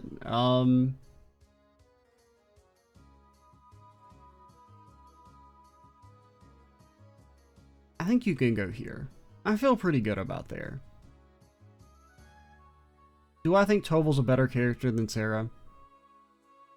Yes. Yes, I do. I do. Ash, actually, probably maybe my favorite character in all of CS. I'll lay it on the line. He stood out in CS3. I think he fell a little bit behind Yuna and Altina in terms of CS3 development. But what makes Ash shine, I think, is that he's the character in New Class 7 that gets the most growth and development of CS4. Because really that's an issue that I feel like a lot of the characters of old Class 7 had, where they had great development in CS3, and then pretty much all of them except Ash, and I guess kind of, well, Muse didn't really get good character development in CS4, they just like actually tried to give her character development in CS4, where she got none in CS3, but so yeah, Ash, we'll go ahead and lay it on the line. He's an almost Randy tier. He's actually probably my favorite character. His scene at the start of CS4 when he's at Hamel is like maybe my favorite in the entire Cold Steel series. So he's got that going for him. His Bond events, his first one in CS4 is pretty good, but his second one is a truly standout performance. Just really, really enjoyed it and the way it built on his character and his personality. Speaking of his personality, I feel like he's actually a fairly unique character in terms of like how, you know, he's kind of similar to the Agate archetype, but he feels noticeably different in terms of like how he's a bit more like overtly cynical. And he's also like the first character who's like he's like the closest the series has to like an atheist aside from like Yakum, I guess. Which is kind of, it's interesting just to have a character who's not like so super devout. I mean, granted, he's not like an atheist at all. He still believes in Adios. He's just not necessarily of the opinion that Adios is like universally good or like intervenes on behalf of people. But I just think he just has like a very like a good amount of character development in CS3 in terms of like, you know, his scene with Reen, when he's like checking in with Lecter and everything, like his whole struggle to understand his past and whatnot, coming to terms with being a pawn for the curse and trying to make amends. He shows more remorse for his actions than Crow ever does. which is definitely a plus for him. And I think I just liked his vibe of his character a lot. So yeah, he's my favorite, probably. Yeah, I feel okay putting you above Usus, honestly. It's pretty close. I think if, I don't know, I'm gonna put Ash ahead, but it's very neck and neck between the two of them, I would say. Patrick, I don't know what to say about Patrick, man. I mean, he's like he's one of the better like side characters. He has an arc. It's the most bland tropey arc out there, but he has an arc. You're like low Zen tier. Yo, I think Patrick is better than all of you. Do I really think that? I kind of do, actually. I mean, like, the main criticism of Patrick is that he likes Elise. I mean, that is a pretty unforgivable sin. Yeah, I don't think I can put anyone who likes Elise into like above Ellie tier. But you're pretty good overall. You actually kind of have like a cohesive arc. It's just kind of boring. But liking Elise is like you get knocked down one tier for liking Elise at the bare minimum. So yeah.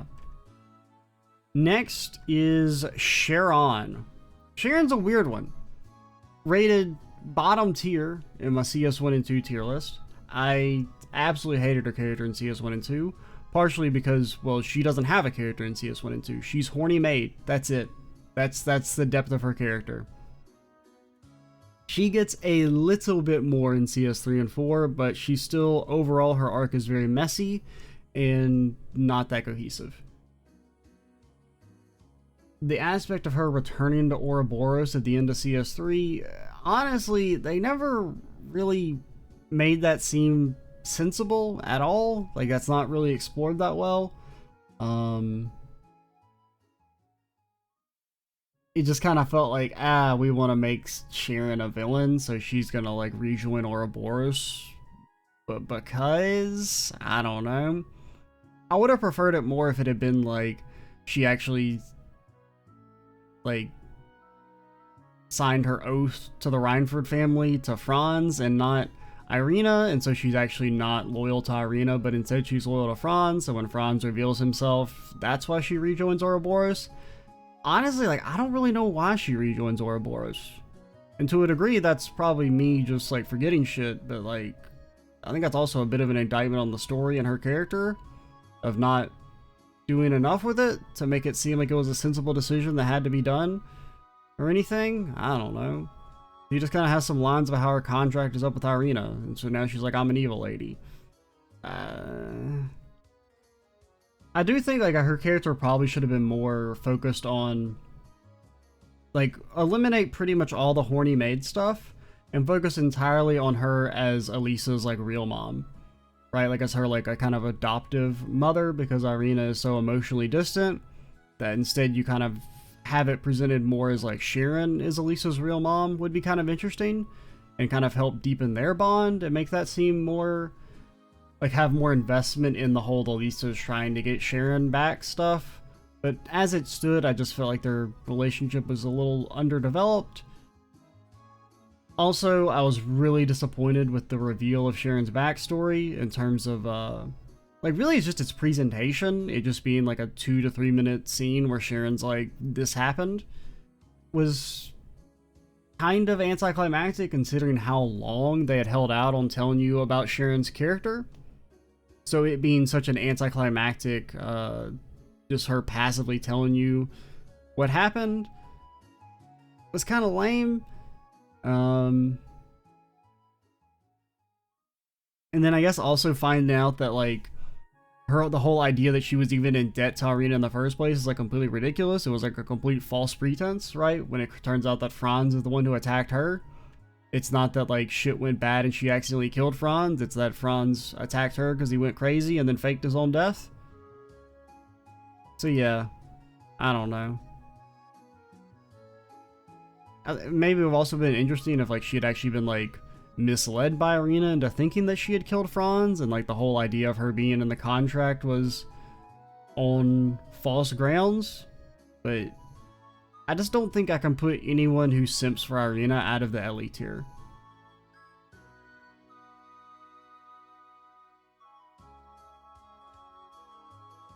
Yeah, that seems good. You're definitely not. Yeah, I like Alphen more, and I think her character's a bit better. Yeah, that seems good. Aryan Road, probably like the most interesting Ouroboros character of the characters who don't like explicitly leave the organization and quit being evil. And she's fairly likable, right? Based on like her having her own like sense of morality and everything. I do kind of like, I mean, there's hard to really talk about her because she doesn't really have an arc in terms of like, you know, your normal main characters.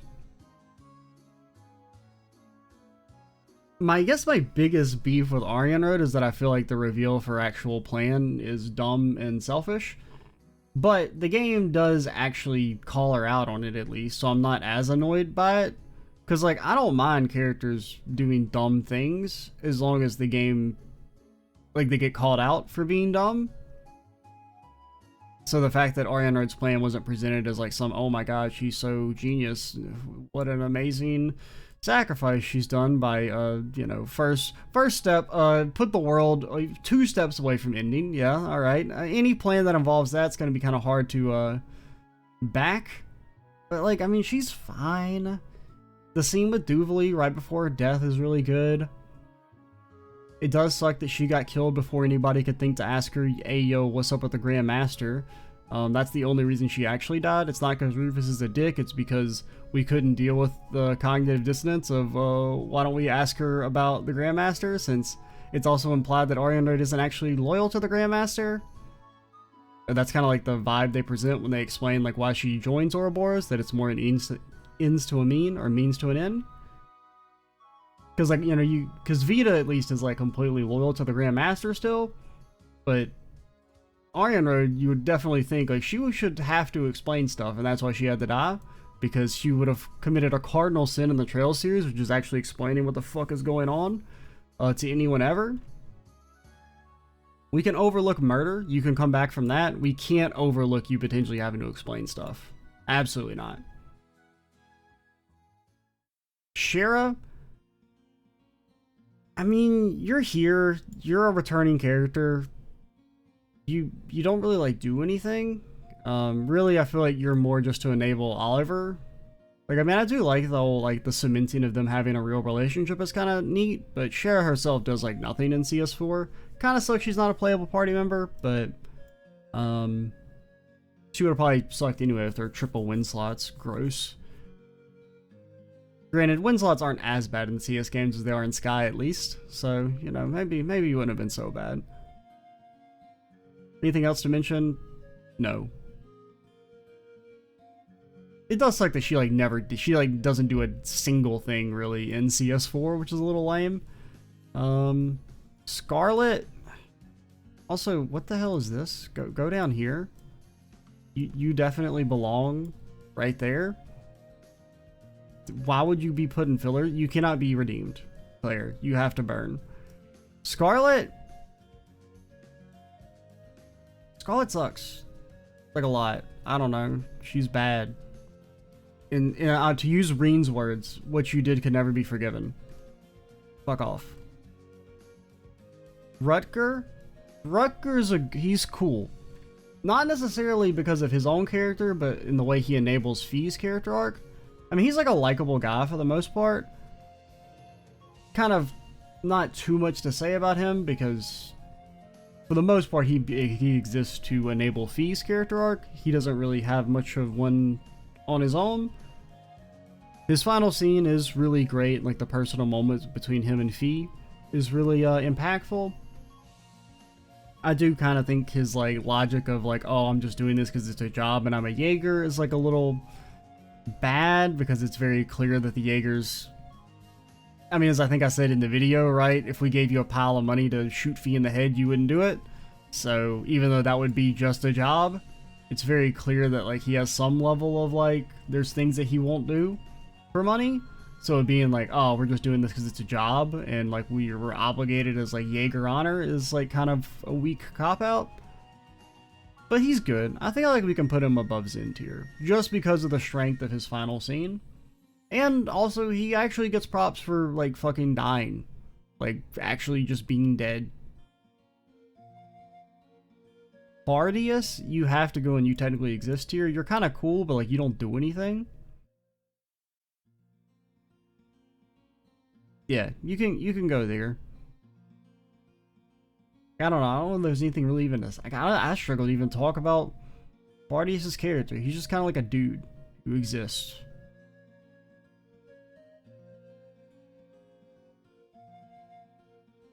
Next is Zen. You also just kind of exist in CS4 and 3. Well, I guess you're also in 3 briefly. I mean, like, he's okay. It would be nice if instead of, like, if maybe only 10% of his lines were that he liked Ellie, if it was, you know, instead of 50%.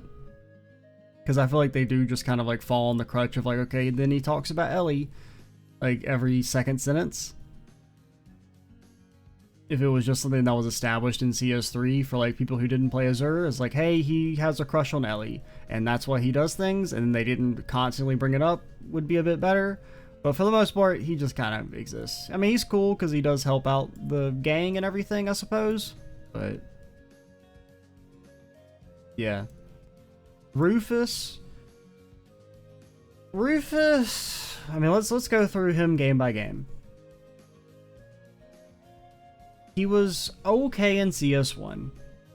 Then in CS2, he sucks. Not because he's a bad guy, but because I really just dislike the whole Rufus is now stronger than God stuff, which is kind of a good general issue I had with CS2, where everyone is super strong all of a sudden, that it kind of feels like nobody's strong, because if everyone's strong, then no one's strong, or like it doesn't feel as like important.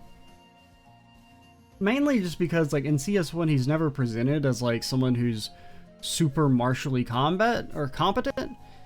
You know, I mean, yeah, they say that he teaches Rufus, but he teaches Usus. But I don't know, him just kind of showing up and then just bodying everyone, instead of feeling like super convincing and me being like, wow, Rufus is so strong, it's just kind of like, oh, okay, even Rufus is stronger than us now? Whatever. I don't really know what else to say about him. He's kind of just like a piece of shit, right? Like, you know, he tries to like casually murder Osborne. That's his origin story as far as the game is concerned. Kind of hard to like ignore, even if Osborne's like not a good dude for the most part. Like, I mean, you can't just, you know, casually try and murder him for fun. It's kind of hard to get behind that. His whole father complex stuff just feels a bit laughable, in all honesty, as like a justification for any of his actions. Like, he just kind of has like big loser energy. He does go to prison though, so that actually gives him some benefit, so at least he didn't get completely and totally redeemed. So I think you have to be banished down here. The only thing that saves you from the fires of Gehenna is the fact that you went to prison, and you're like the only character who actually got punished for being bad in this Cold Steel games. Or at least had some sort of consequences for his actions. In terms of him as a villain, he's okay, I guess. I don't know. I still find the whole scene where he pops up out of nowhere to stab Ariana in the back is just like super laughable. Just because it's like, really, there's all those people there. Nobody sensed him come in at any point. Really? And him just like, you know, being the bad guy who shows up, stabs the person in the back and like teleport and laughs maniacally for teleporting away is just, I don't know, man. And I guess I just like, you know, going into his whole, I guess his whole role as a villain is kind of hard to buy just because he's not, it's hard to buy his strength, I would say, just because he's not really set up to be all that strong. initially, and then his introduction of being strong just feels super arbitrary in CS2, so I was never really able to buy it. I know your name. Okay, the fact that I don't know your name means like you're a returning character, but you honestly have to go and you technically exist here. Just because you do technically exist. I mean, she's just kind of there. I really can't think of your name. That's weird. This happened in the Let's Play as well. I completely blanked on your name as well for a while.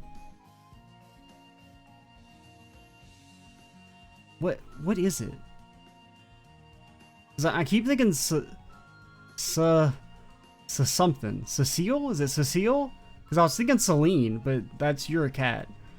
Is it Cecile? Are you Cecile? I think you're Cecile. I can't really remember. But, you know, you're there. I mean, I liked you in 0 and Azure for the most part, but you just kind of exist. The best thing about Cecile's character is when, what's her name? The nurse starts pretending to be Cecile, and she becomes a good nurse by doing so. That was kind of funny. That's the main claim to fame for her. Neidhart, you're like a kind of cool guy. You don't like do anything at all, ever. Like there's not really like an attempt at an arc with Neidhart, really. But he's kind of just like a cool dude. I'm disappointed that CS3 never gave me my like Kurt Reen versus Neidhart Cedric fight. That was disappointing. That could have been kind of fun. But yeah, he just kind of exists. He's like pretty good. Major Michael, based and significantly better than Claire Pilled. That's Major Michael in a nutshell. He fights on the right side of history when the world is on the line. He does help out the main/branch campus, like in that interim period. But even that is kind of like a little understandable because what's Michael gonna do like on his own? And so he can at least find some value in like guiding the students during the initial period of the Great Twilight. But when he gets the chance to break away and do the right thing, he does so immediately, pretty much. He's just like a good fucking dude. He's what Claire should have been. And he's good because anytime I complain about like Claire and Lecter not doing the right thing, or Van Dyke or any of the characters who are like, oh, they're doing it because like orders and duty or whatnot, you can just point to Major Michael and be like, he had just as much obligation to join the government and help, you know, fulfill the government's plans, but he didn't because he's like a fucking good dude. So you get to go right there. Yeah. Rin, one of the better returning characters because there's at least a slight advancement in your character arc in terms of like her scene with her parents. Well, you know, she talks to her mom briefly and then talks to her dad briefly at the end of CS4. So that was nice. I mean, for the most part, she just kind of like exists, but she's cool. And there's the slight progression that I think puts her above a lot of the other returning characters. Duke, Cayenne, what? I wanna, you go down here. You're just like such a waste of a character. You're like, I mean, this is really more of a story issue than an issue with Cayenne. It's just like, he exemplifies like CS2's refusal to actually like delve into more than a surface level like reading of politics, where they kind of have set up this idea in CS1 of the noble and reformist factions where like, oh, in theory neither one is really all that good because the reformist faction in theory are the good guys, but they're led by Osborne, who you know was a militarist warmonger who will eventually invade Crossbell. So you're like, okay. Then you have the nobles, who are at least trying to keep his power in check. Now, they're not really better than him, because they kind of just won't... They're like, you know, you can't be a tyrant, we want our own tyrant. But then you had the leader of the noble faction just be the most one-dimensional loser imaginable, who's basically just Osborne, but without any of the charisma. Like, it would have been better, I think, if Cayenne had been Like, he still had the best interest of the country at heart, and he wasn't interested in just making himself like de facto leader. If instead he had this, you know, he really did think that Osborne was a threat to the country, but he still had this twisted view that only the nobles were meant to guide the country, like they were the only ones who were fit to do it, instead of just making him a power-hungry loser. It would have been kind of interesting if it had been like a dynamic between maybe Cayenne as more isolationist, where he doesn't want to militarily expand, which would make him more likable over Osborne, but he still did only want nobles to rule, which is kind of bad. But instead, he just has all the negatives of Osborne without any depth to his character, so he just sucks. And it's pretty disappointing. Eustace's dad? I don't know, man. It's fucking... I can't... You technically exist. I mean, you're kind of just as bad as Cayenne, but at least you're not the main antagonist. Azure Siegfried, I don't really know why he's on this list, but we'll bring it up, I guess, as a pretense to Crow, right? We haven't gotten to regular Crow yet, have we? Oh, wait, did we talk about Crow already? Oh, yeah, we talked about Crow already. Alright. And really the only thing to mention about Azure Siegfried is that, I mean, in addition to just, I hate the idea that they brought Crow back after making like a big deal out of his death in CS2, it would have been interesting if Azure Siegfried was at least like a mystery, if they hadn't have been, you know, oh, this is Zombie Crow. I mean, there was like a slight hint of like, maybe it's not really Crow, like when I was just hoping, like copiumed up on the idea that they weren't going to bring Crow back to life after, you know, him being dead for about 5 seconds. So if he had been like completely masked up and you, like, his voice wasn't like immediately obvious or whatnot, it would have been kind of interesting. Like maybe if your first real hint that Azure Siegfried is Crow would have been like his interest line after the Dark Dragon when you fight him, that would have been kind of cool. If instead of it was like, hey, it's Crow, he's a zombie now with a mask on. I don't know. You technically exist. Gilby? I mean, Gilbert's like really hard to put out of you technically exist here because he kind of just technically exists, but he is cool. Just like his return is very unexpected. Really, I think he's enhanced though mainly by like the mod, the difficulty mod for CS4, like just having a ton of fun with the Gilbert fights and making them really wacky and interesting. And they stand out a lot for being quite unique because he doesn't really, like, he has this basically his own rules for his fights in the difficulty mod, which is cool and makes him stand out in the sense that, because I mean, really, as much as I really do like the base level gameplay of the Trails games, the actual fight design can be a little samey. So having Gilbert feel super different, at least within the context of the mod, makes me like him a lot more. I do still think he's a bit overused for a joke character. He shows up maybe you could trim a couple of his appearances, just because I feel like if you use a joke character too much, it kind of loses its humor, but he's cool. Mariabelle?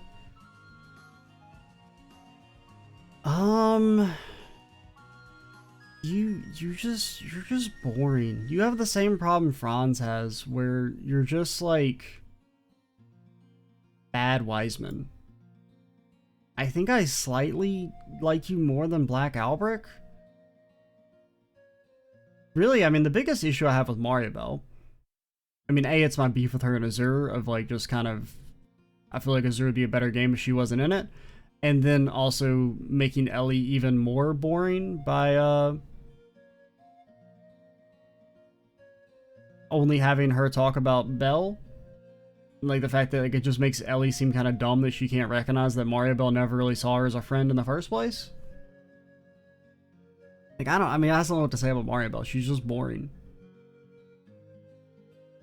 Riksha, honestly, I debated even like putting you here because, like, I mean, you're technically in CS 1 and 2, but or you're in CS2, but you're only there for like an hour. But Chloe is, you honestly probably have the same amount of screen time as Chloe, so I feel like if Chloe is here, I have to put you on.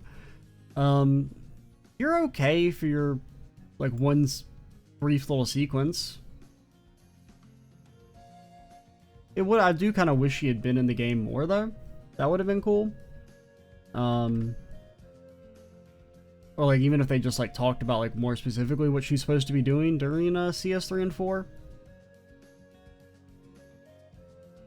Alright, now we get to Ozzy G. I think we're gonna pause for a second. I'm gonna get some more water, and then we will continue on with Ozzy G and probably maybe the most controversial opinion here.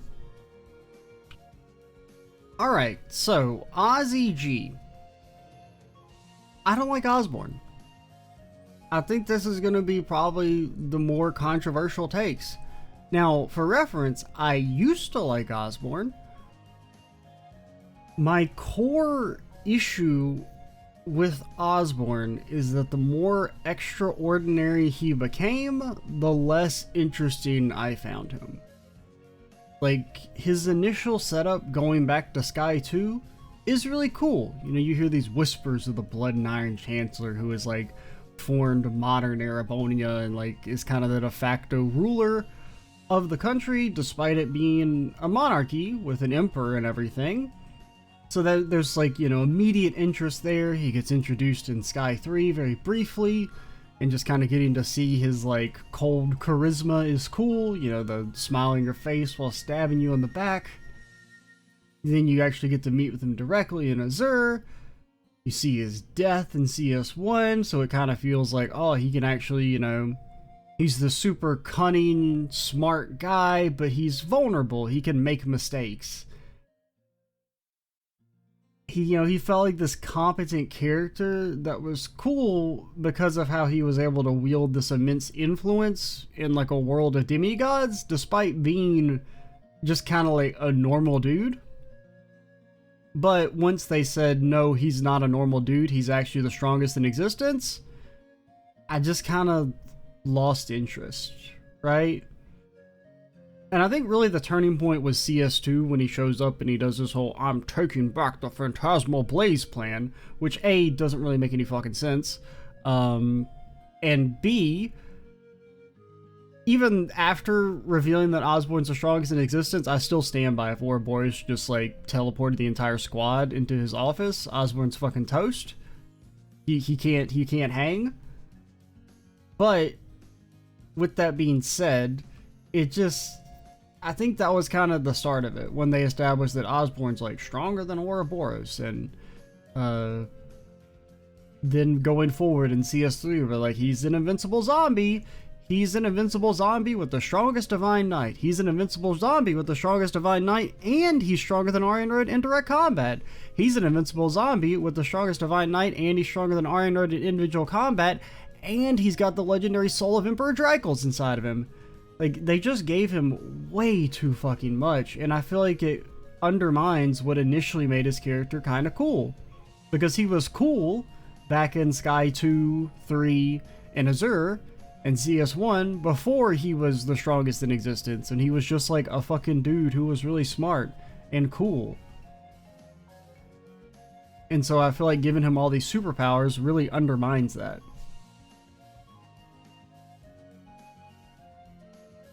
Because, like, I mean, even, like, the stuff with, like, I mean, granted, I think the whole thing with, like, Dracos is just really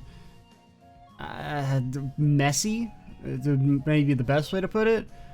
Like, I preferred it when it was like, oh, he, you know, the mystery over why does the Emperor let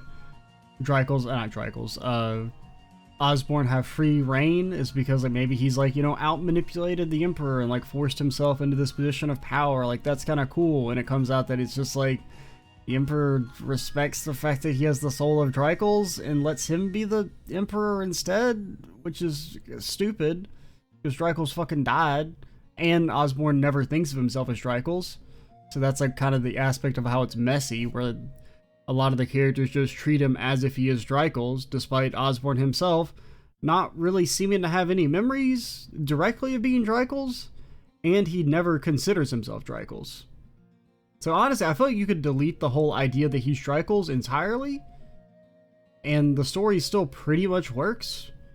Like, it could just be that instead of Ishmelga seeking out Osborne because he's Dreikel's, it's more that he sees Osborne as being someone who can obtain the influence needed to enact the Great Twilight.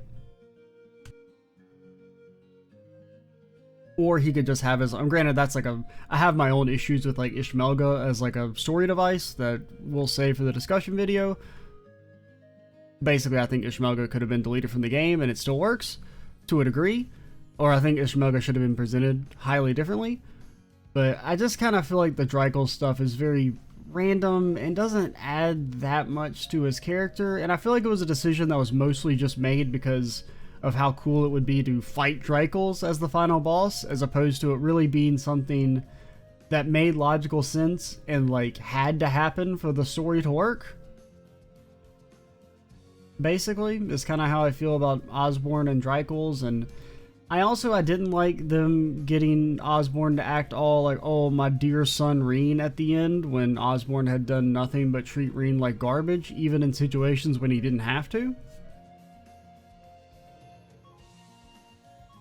Like, I mean, he just, like, is always kind of a dick to Reen, and I feel like he didn't need to be. Like, you could argue that, oh, that's why, you know, maybe it's so Reen will fight him harder if he hates him, but Reen is already established, when it comes to, like, fighting Crow, right, that he's not gonna hold back just because he likes someone.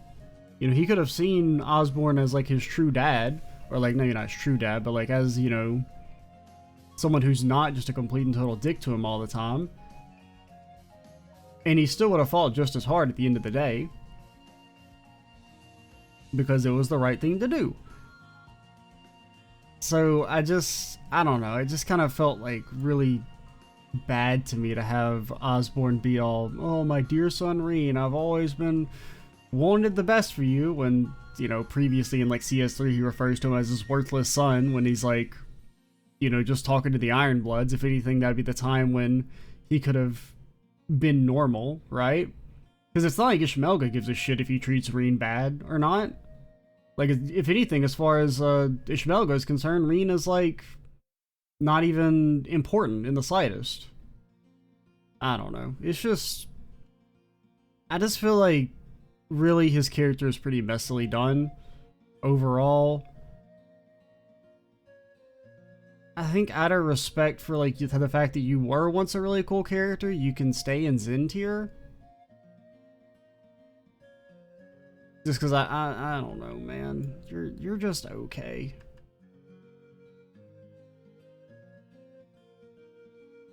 Really, I think you probably deserve to be lower, but I know he is really well liked, so maybe this will save me some flack if we put him at least in the B tier or the C tier. Muse, a character who is not going to be saved from being in the C tier. Muse, she's just so meh. Like, she gets done dirty in CS3 because she gets essentially zero character development. So she has to get all of her character development in CS4. The issue is that she doesn't really get much character development in CS4. She mainly just kind of gets like a couple scenes and that's it. Compared to, you know, characters like Yuna and Altina and Ashe, who had at least one full game that was actually trying to give them character development. I mean, I do like that in CS4 they mostly drop the Muse's just a horny lady stuff. Like, I mean, it still kind of is there, but it's much more minor and feels less annoying.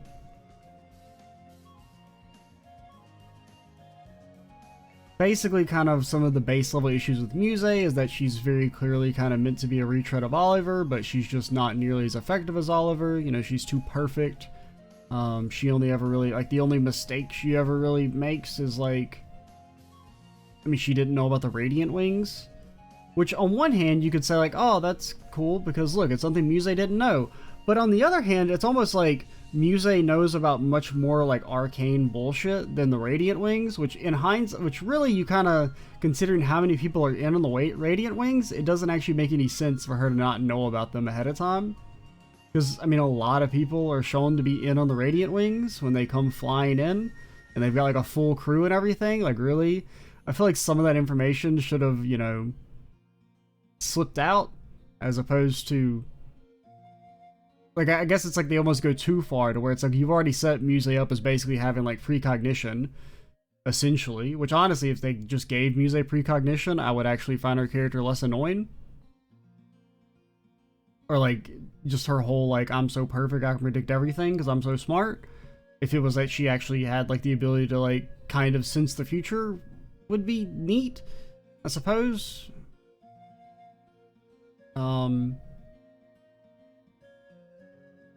It would feel like a better explanation than just Muse being wicked smart. But like, I don't even really know what to say about her in CS4. Like, you know, she has the scene with her and Yuna at the start of CS4, which is like kind of okay. I kind of hated her whole like, we're gonna go down with the ship nonsense on the Pantagruel, where it's like, that just feels like you're doing an extreme disservice to everyone by like killing yourself for no reason. Which really, I don't mind Muse making that mistake. Really, I had more of an issue with Aurelia and Bardius going along with it, when they should have definitely been like, no, us dying here is just a kind of dooming the what small chances Mil Mirage has. Even though it sucks, we have a duty to do everything we can to try and see this plan through to the end and do everything we can to make it come true. So them being all, we're gonna kill ourselves and go down with the ship for the sake of honor, is just like actually more disrespectful than it would be to just leave. So like, I don't know. I mean, you have to be an LE tier. You can be like on the upper end. Okay, maybe not, because you're definitely worse than Elisa and Emma. Yeah, I feel okay about that. I think you're a slightly better done than Sharon, at least. Because Sharon has 4 games of character development. You only have 2, so by default, you're a little bit better than her. Next is Vita. I was never super into Vita's character, and I still just kind of feel like for the most part the game doesn't do much with her. Like, her switch to being a quote-unquote good guy, so to speak, in like CS 3 and 4 is something, I guess. I feel like it doesn't really do much to change her fundamental issues, though, which is that we still know nothing about Vita. Like, there's no development of her character, really, so it's hard to be invested in her. You know nothing really about like why she left the village and became loyal to the Grandmaster and all that. You don't really know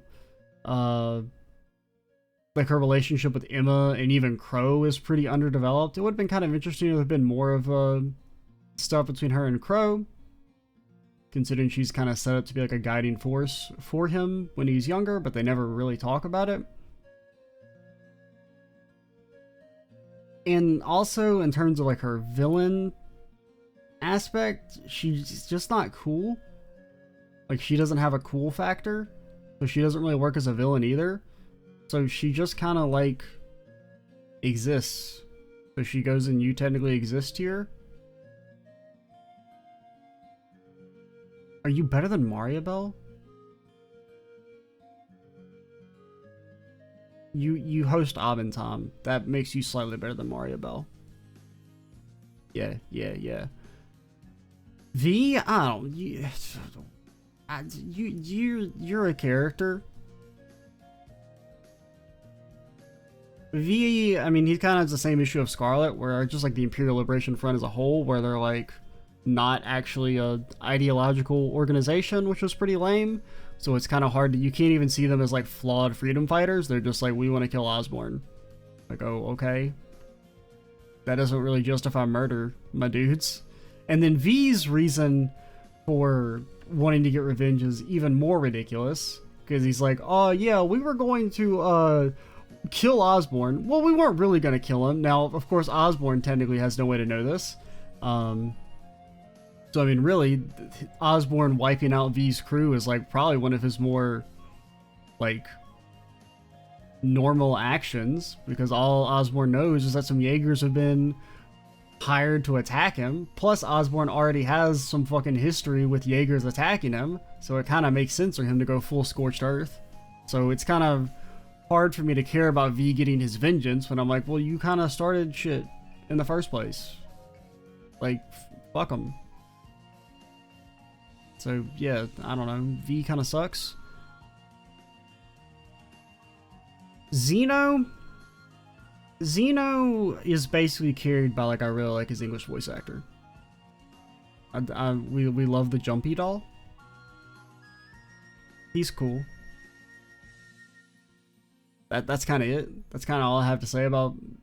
He mostly just exists, but he's kind of cool, and I like some of his dialogue and just, you know, his delivery of his lines. Zex, also, you technically exist here. Big minus because you never fucking do anything, despite in theory being a cool guy. I don't know. There should have just been a random Vander fight where you fight all the Vanders for no reason. Or maybe like have, I don't know, Kurt has to fight Muller and Zex solo to learn black hole techniques. I don't know. I mean, there's like, you just kind of, you have an eye patch. I mean, you're technically a returning character, but you have more screen time in the CS games than you do in Sky 2, so you can be in the You Technically Exist here. Cassius, a returning character. Cassius was probably one of the... He was a slight surprise. I kind of had like an idea that he was going to show up. I don't know. I guess it's like some of the... Like just like my feeling about comments regarding his character from CS3. I can't really think of any in particular. Like I wouldn't say these are like spoilers. It was just kind of like... I don't know. I just kind of had like a vibe that he was going to show up in CS4 to some degree. I don't really remember why I had this, so to a degree when he showed up I was a little surprised, but I was also like, I kind of saw this coming a little bit, or like I kind of felt like I had an idea that he might show up, just because I guess like the way I saw people like refer to him at times made it seem like he had extra screen time at some point than he did just based on like solely his Sky appearances, I guess would be the way I would phrase it. I don't know. Maybe it was just me reading too much into stuff and happened to be right, but I mean, he's cool. My main issue is that like, I wish he'd been more, because I just kind of like his whole aspect as like the leader of Mil Mirage. The problem is that like Mil Mirage, I still stand by, had about a fucking 1% chance of succeeding, if that. And I do kind of wish maybe Cassie's a bit more upfront about like, this shit is like not gonna fucking work, but like I'm gonna do it anyway, because like what else am I going to do? I do kind of think that the story makes more sense though, if like once they learn how to stop the Great Twilight by like completing the rivalries and everything, Cassie should have been like, alright, Mil Mirage, you're on your own, I'm gonna go fucking turbo carry Class 7 real quick. Because that was like a much better chance of succeeding than like, let's fight a war that we have literally 0% chance of winning, and even if we do win, doesn't solve the fundamental issue of how are we going to stop the infinite great power being from coming into existence. So yeah, I don't know. Him being the one to like give Reen his final test is pretty cool though, and getting to, I mean, you don't really get to see Sword Cassia sadly, but it's a neat moment, definitely. Who are you? Oh, you're the vice principal? I don't know, man. You exist? Really, I probably could have put you down here and nobody would have noticed. Oliver. If he was a returning character, he would be the absolute king, but he has enough screen time in CS 1 through 4 to be considered a CS character, I think, for the purposes of the tier list, so he'll get a, you know, normal tier ranking. Oliver, honestly, he's arguably better than his Sky incarnation, partially just because he's a bit less creepy than he was in Sky. So that's pretty cool. Like, it does kind of rectify one of the major issues I have with Oliver, is that he's kind of a fucking creep. Even though, I mean, with that being said, Oliver was one of my favorite characters in Sky, but that was definitely like the major quibble with him.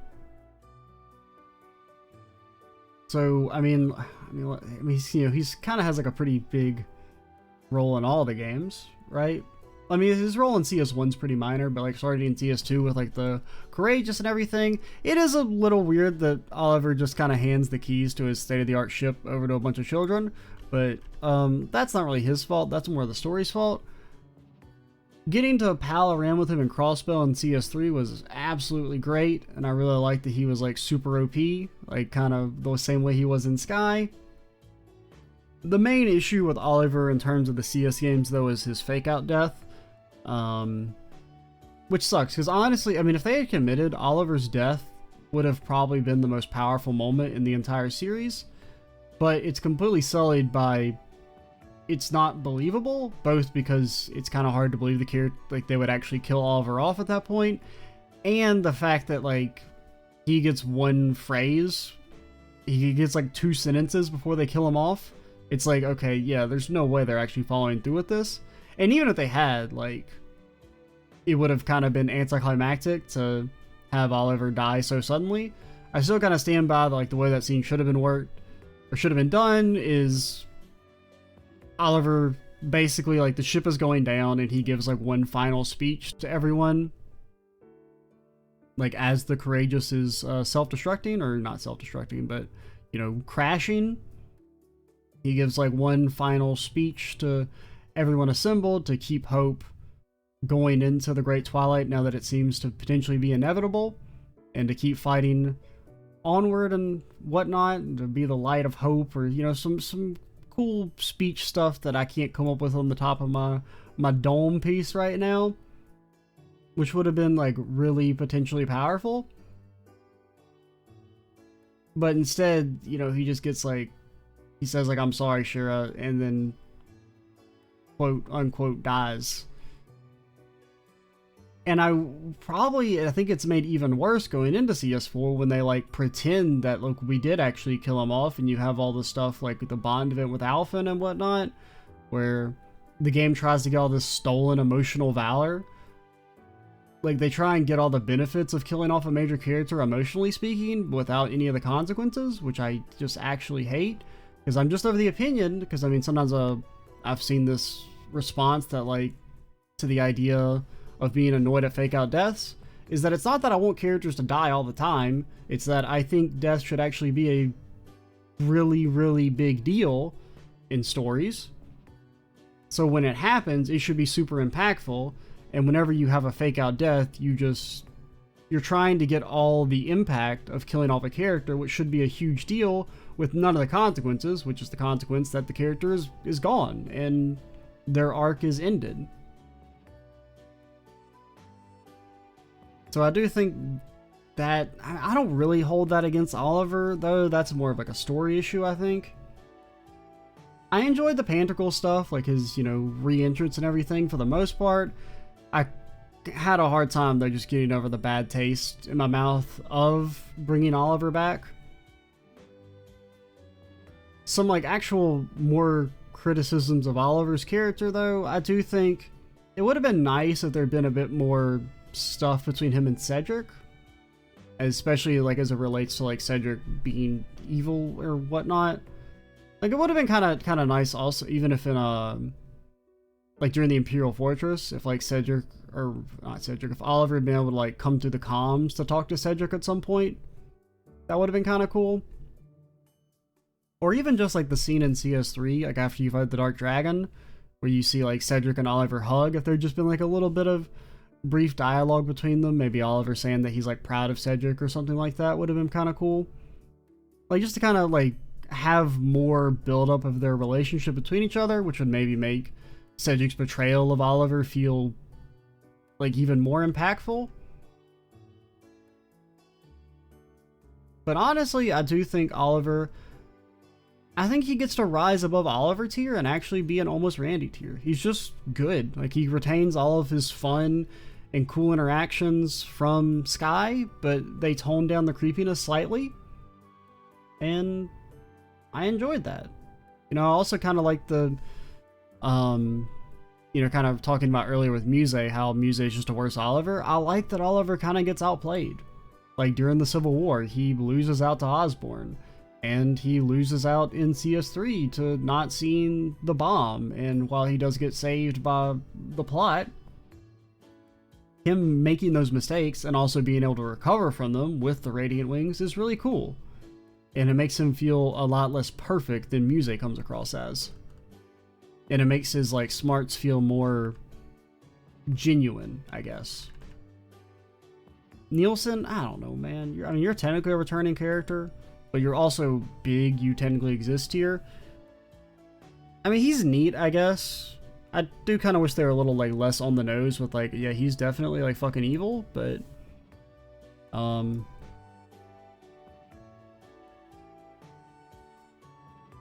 I do like the idea that he just like finds the black records. It's like absolutely fucking hilarious, but yeah, I mean, he's there. Sal, fucking fight me, Sal, please. Why won't you fight me? Quit teasing me. Fight me, coward. Leo, I mean, you're not really worse than Zeno, but I like Zeno's voice actor more, so you can go like right there, I guess. I mean, you just kind of exist. You have like a couple like, I mean, I like the time when he talks about murdering Reen for dating Fee in CS2 and CS4. That's kind of cool. Tio, returning character. She's on the upper end of returning characters just because she's at least in CS3 as well in some capacity. For the most part, still not a ton is done with her. She's mostly just vibing in the CS games. She was definitely one of my more favorite characters in the Crossbell games, but, you know, she's just kind of here. I'll put you ahead of Estelle just because, like, there's less expectations for you to be cool than there was for Estelle. Thomas, I like Thomas. My main issue with Thomas is that, as I kind of said during Gaius, Thomas should have probably been replaced with Barkhorn. Just because I think that would have enhanced Gaius's arc if you had actually gotten to meet Barkhorn and know him before he died, as opposed to just, it's like there's one reference to him in Sky 3 and then you read a letter from him in Sky or CS2. But yeah, overall, Thomas is, I mean, I guess he's like the second best the game has done of the whole subversive. The professor is not who you think they are, because at least he's not evil this time. Like all the other previous ones, it's still Wiseman is, I guess, the king of subversive doctors. Just because he was the first one, and he's also the only one that completely caught me by surprise. I do think maybe if they'd been a bit more, like, I wouldn't say it was obvious that he was a Grail Knight, but I mean, they don't even try and hide the idea that Thomas is suspicious, right? With like a lot of his scenes in CS2 and even like the end of CS1 where they're, you know, he's all like super competent with arts. It does definitely kind of, well, it also sucks that his reveal is hidden behind New Game Plus, and not just New Game Plus, but also some pretty easily missable stuff on top of, where some of the black records are very easy to miss. Which sucks. It also does suck that he never, like, you never get to see Thomas be really cool, right? Like, even after he's revealed as a Grail Knight in CS3 and 4, all he ever does is he says, I'm the partitioner, I'm gonna fucking partition him. It's partitioning time. But he doesn't really ever do anything. Like, he doesn't ever get, like, a super cool moment like you would expect from being, like, the second in command of the Grail Knights. Like, there should have been something where Thomas gets to fucking go all out and, like, beat some ass. But instead, you only ever get to see him use his ability to, like, open a portal or, like, kill a Magic Knight. Wow, so cool. Like, I mean, he's okay, that there's just not really much to evaluate. You're like there. You're better than Rosine.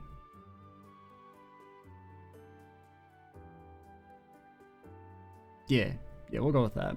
Do I like you more than Nightheart? Or do I like Nightheart more than you? Yeah, just because there's less expectations for Nightheart.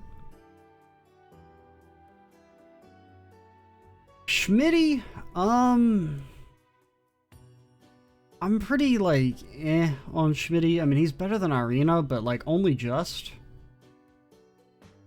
he kind of is just, I mean, he doesn't have any pretensions, but he's still kind of sucky overall. Like, he can proclaim neutrality all he wants, but he still does help out a faction whose stated goal is to end the world, and also a faction whose stated goal is to overthrow the government because they're mad that nobles aren't respected enough. And like, even if you argue that he only made the Panzer Soldats to continue Franz's work, I find that kind of hard to buy when he made the Panzer Soldats for the group that wants to overthrow the government, when based on what little we see of normal Franz, that doesn't really seem like something he would want his invention to be used for. I doubt he would want it to be used to stage a violent overthrow of the government, especially for such a petty reason as, Duke Cayenne not respected enough. So, I like his scene in CS3 with, like, you know, you see his, like, sentimental side in terms of Franz and the Watch. But for the most part, I think the issue with Schmidt is that he doesn't do enough to break free from his, like, base level tropes of, like, he's the guy who's kind of an asshole, but he really cares deep down, even if he won't say it. I don't know. You're better than Scarlet, I guess. Sully, you're just kind of there. You're like Yona. There's no real expectations of you. I like some of your dialogue with Yona. You're a bit better than Yona.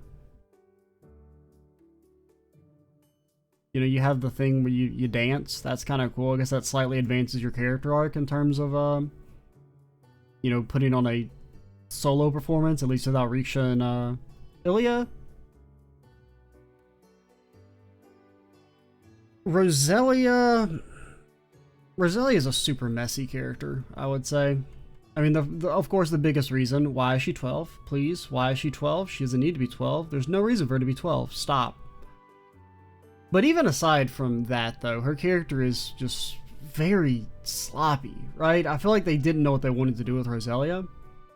Because, like, she's introduced as, like, a vampire lady. But we never really touch on the vampire stuff at all. Because it's ultimately revealed that she was like a familiar that turned into a holy beast, because that's a thing that can happen apparently. Don't ask any questions. They talk about all this stuff like I can't remember if they say Nosferatu or the Night Touch, but you know, the outbreak of them 200 years ago when you're doing the Dark Dragon stuff, but they don't really ever talk about that at all. They refer to her as a true ancestor multiple times, which seems like it should be more vampire shit. But she's also not actually a vampire. It was all made up. But, like, where did it come from then? If it was all made up? I don't know. I feel like her character is super convoluted. And plus, she didn't need to be 12. She could have been, like, her normal adult form, and it still would have accomplished the goal of being, like, oh, that can't be Emma's grandmother because her grandmother has to be old. No, you're telling me the, you know, kind of young-ish lady is actually an ancient being who's super old? Wow, I never saw that coming. But instead she's like 12. And I hate it. And then you have like the sexualization of her, right? Where in like the start of CS4 where she's like groping Yuna and everything. Hate that. Her interactions with Emma are okay. But I got very tired of the get it, she's a little kid joke. Because, well, yeah, I get it, she's a little kid. She looks like a little kid. And she acts like a little kid all the time. So, her acting like a little kid with Emma and Emma being like the adult in the situation, I just didn't actually find much humor in it. It would have actually worked better if she had been an adult who acted like a kid, as opposed to a kid who acts like a kid. If that makes any sense. I just didn't find much humor in her character. You're still better than Scarlet, I guess. No, you're better than Hugo. You're better than Franz.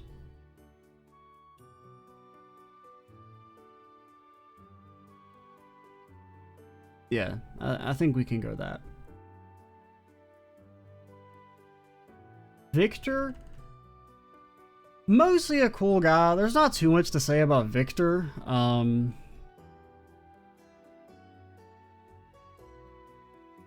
mean, there's like a slight, like there isn't really an arc with him, but in theory there could have been, right? When it comes to his whole like the idea of getting old to the point that you can't actually continue to be the strongest in the universe anymore. Like his sunsetting Like after it comes to his fight with McBurn, where it's revealed that he's been kind of like permanently injured by McBurn's flames, that he's never going to be able to fight at peak capacity anymore.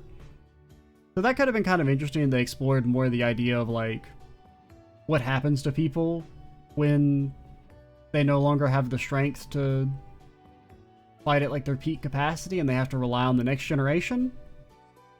But instead, that's not really like delved into at all. Then you have the whole him dying to say, or him, you know, not dying to save Oliver and the whole fake out death.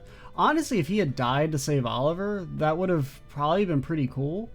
Because I feel like they had already kind of set up the sunsetting of his storyline. Like, I feel like Victor's storyline is kind of done by that point. You know, we've already established that he doesn't have the strength to fight with the top dogs anymore because he's been injured by McBurn. Aurelia has surpassed him, so he's passed the torch on to his disciple.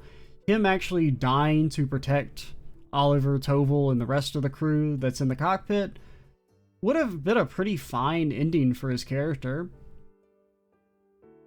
But, you know, they don't really commit to that.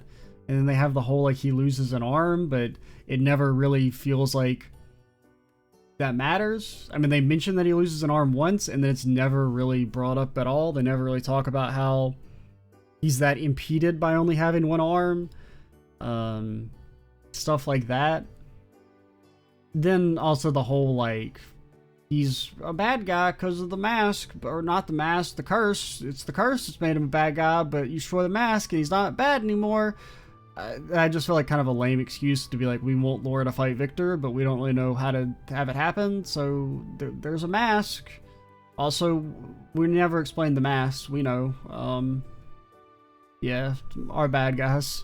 They're just a thing that exists and can, like, mind control you or something. I don't know. Quit asking questions.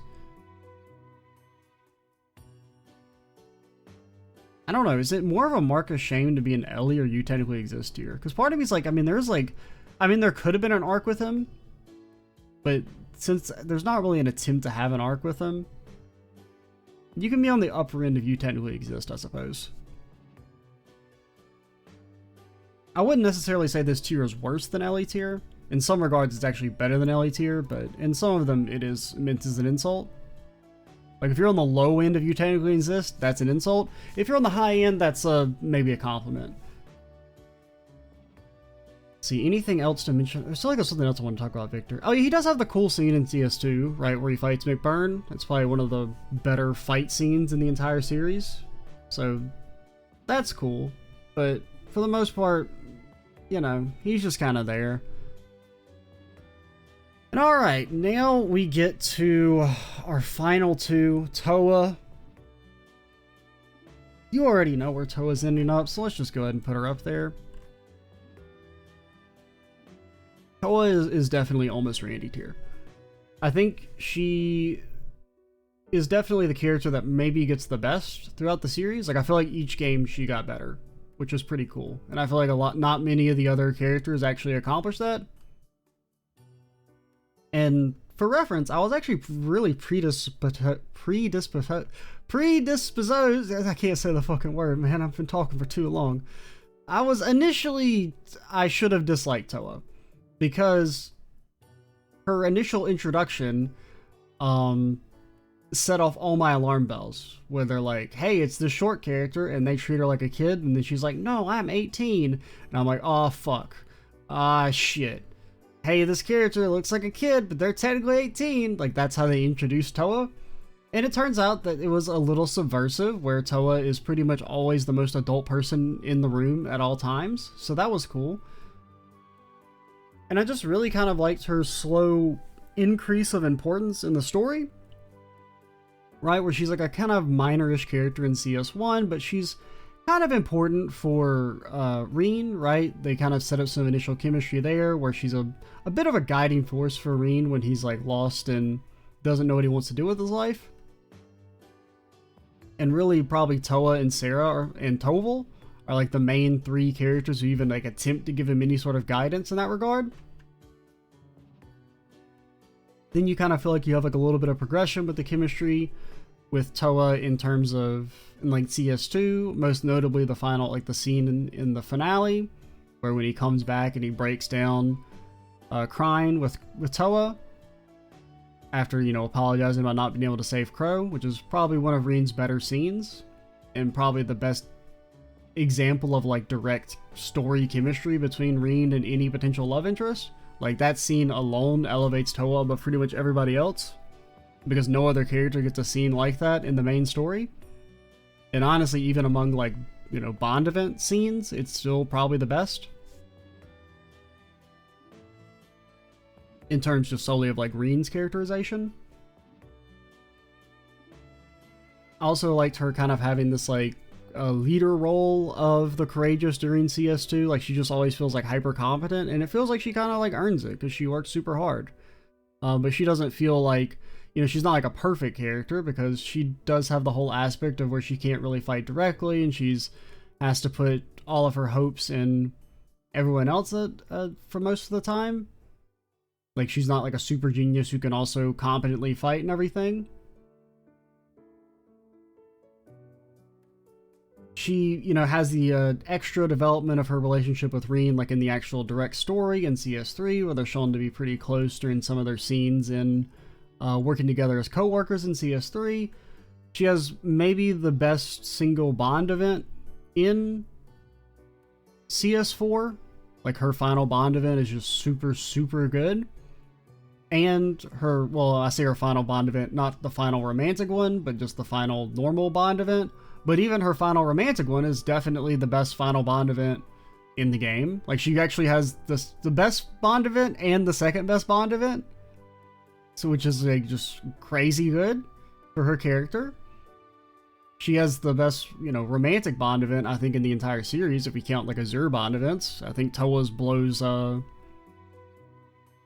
anyone from Azure out of the water in terms of just her overall chemistry with Reen. Like the final Bond event, I really, really enjoyed it. Despite being predisposed, I can't say that fucking word, man, to not really like the romantic stuff. I think the Toa chemistry is done pretty well. The only thing that holds it back, of course, is that there's not as much of it as there could have been if she had been like a, you know, canon love interest. Oh, my voice is actually about to die, but we're so close to the end. We've been recorded for, oh my god, we're at like what, like 3 hours and 20 minutes probably overall. But yeah, Toa is just great. She has the best chemistry with Reen, but even aside from that, just her character in general is really good. My only real quibbles, I do wish she had told Crow off for trying to blow her up with the cannons, potentially. That would have been nice. Also, if she shot Angelica. I mean, the character who will not be named. The character whose name has been lost to time. But yeah, we love the toaster. And finally, that boy Reen. What's there to say about Reenie Bobini? So before we get into stuff, because I feel like I do have a lot of things to say, Reen is a good and enjoyable character overall, but like many of the characters, I feel like his arc and development is a little messy. He's the protagonist of the Trails series that has by far the most screen time. He maybe even has more screen time than all the previous protagonists combined. I don't know if that quite works out, but it kind of feels like it at times. So his potential, in theory, for like having a long arc in development should be immense. But I do feel like even though Reen is pretty likable, his character by the end of CS4 is not all that different than it was at the start of CS1. He's still very self-sacrificial, even in the true ending. The only thing that stops Reen from sacrificing himself is that Franz pops up. It wasn't like he came to a realization that this wasn't going to work or anything, or there was a better way. He was still completely ready to sacrifice himself for potentially the greater good, assuming that that would have even killed the Great One, which kind of doesn't really make sense that flying up into outer space would actually kill the Great One anyway, or that you'd even necessarily be able to fly into outer space, considering we just established that you can't leave Zemuria. Now, that's more of a story issue, and I do think you could maybe buy that, like, well, he's got the Septurion powers, so he can do it, or whatever. But, you know, he still never really gets over his, like, inferiority complex. Like, Reen never learns to be proud of himself over the course of the series. Like, even up until the very end of CS4, when he's proclaimed a divine blade, the first thing he says is, oh, well, I'm not sure I deserve it. Like, it would have been nice to, I mean, not be haughty about it, but maybe having, like, Reen learning to actually kind of have some, like, self-pride in his ability would have been cool. And, like, to a degree, you could maybe argue that there is some of that when he talks about, I mean, it feels like he more has pride in, like, his friends than he does in himself, which is fine, but I do wish that by the end of 4 games, he learned to kind of get over that some, when it feels like he kind of just has the same level of inferiority complex that he did at the start of CS1. And he also never seems to forgive himself for his perceived mistakes. Like, even up until the end of the game, he's still blaming himself for the Holy Beast. And even after, you know, there's never really any conclusion to that. I mean, I guess the Holy Beast forgives him, but it just kind of feels like that's like a throwaway line almost. It doesn't feel like Reen really internalizes that, I guess is what I mean. And plus, he doesn't even, like, beat himself up over his real mistake, which is becoming a secret double agent for in Crossbell, the freaking bad guy, man. I'm still mad at you, Reen. A little bit. I've never forget, alright? I maybe will forgive, but I'll never forget.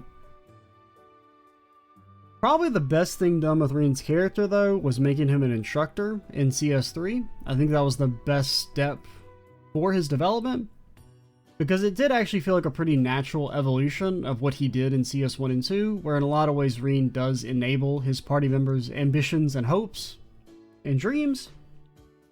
And so while he himself doesn't know what he wants to do with his life, he's very listless. That's probably the main like defining element of his character in CS1 is that he doesn't know what he wants to do with his life, that going to Thor is just kind of like, he's going with the flow, and it's a bit of him trying to get away from his family and his, like, feeling of being a burden to them. So him becoming an instructor and basically having the role of guiding other people to find out what it is they want to do with their life is pretty cool. I enjoyed that.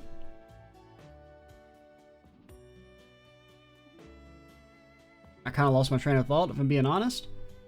And, like, you know, he has some great scenes where he is acting as, like, an instructor and guidance and guiding new Class 7. I do also kind of wish, going back to the Crossbell stuff, that there had been more done with his feelings about what he did in Crossbell in general. Like, I mean, it's pretty much stated that he has regrets about it, kind of, but, or really, I just wish they'd explained more about why he felt he had to go to Crossbell in the first place, right? That's kind of my main quibble with it. Because even if you argue that, oh, well, he did it because he could, like, potentially save people with his Divine Knight, which I do not feel is, like, what they were trying to get across in CS2. That feels like more of a CS3 retcon. It doesn't really explain why he helps with the Intelligence Division at all, because that doesn't, you know, save anyone at all. If anything, it just makes it, you know, cement the Empire's control over Crossbell, which is not a good thing, and spits in the face of what Crow was trying to accomplish with his life, in theory. Now, technically, he was just trying to get simple revenge, but if we pretend Crow was ideological, he would have been very opposed to the invasion of Crossbell, you would think. So having Crow die, and then 30 seconds later, Reen is now in Crossbell, helping fight, for the Empire, feels bad. Like, even though Calvert aren't necessarily the good guys in this situation, it does kind of feel like something that you should leverage to be like, it would have been interesting if he'd leveraged his position as the Ashen Chevalier and, like, hero of a war. If he had learned to accept that status and use it for good by, like, trying to be anti-war, it would have been kind of neat. If, you know, they had, like, this whole aspect of, like, he's super embarrassed about being the Ashen Chevalier, but he ultimately learns to embrace it so that he can speak out against stuff like the Northern War and the annexation of Crossbell.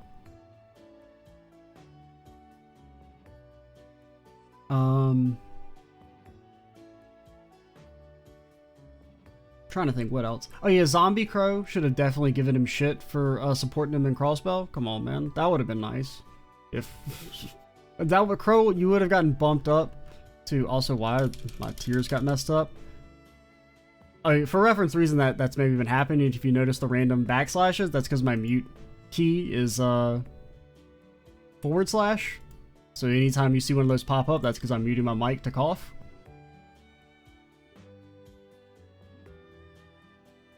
But yeah, overall, I think Rina's a good character.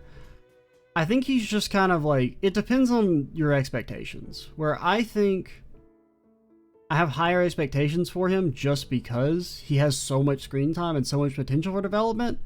And the fact that I feel like he doesn't get as much development as some of the previous protagonists in their shorter amount of time. Like, I feel like he's somewhat equal to Estelle, Kevin, and Lloyd. But Estelle, Kevin, and Lloyd got way more development in much less time. Like, I mean, he has double the games. But I do think you're firm Oliver tier.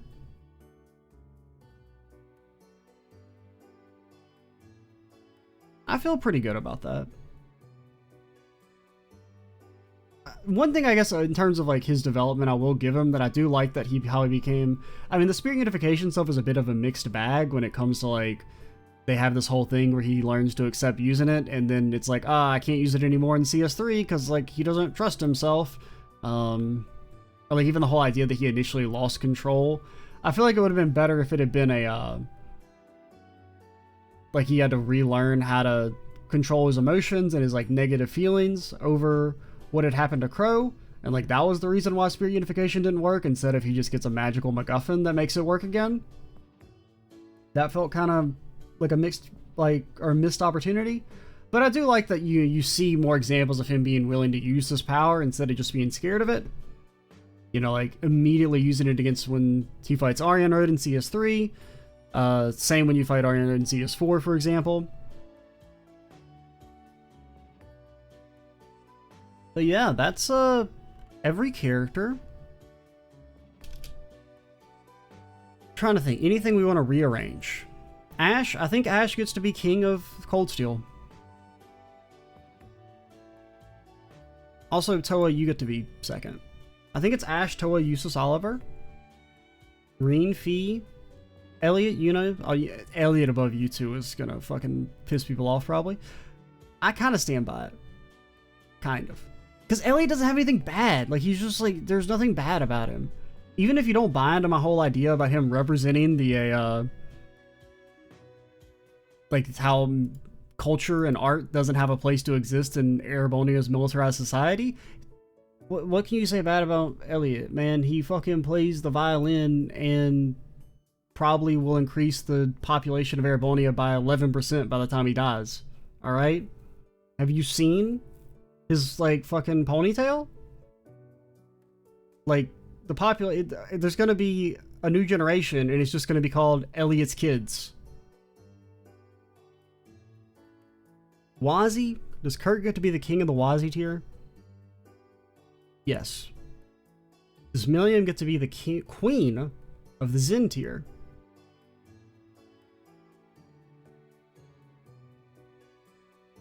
Yes. Does Patrick get to be the king of the Ellie tier?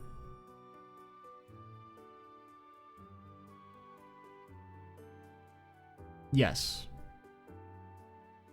Blue Blanc, king of the You Technically Exist tier? I believe so.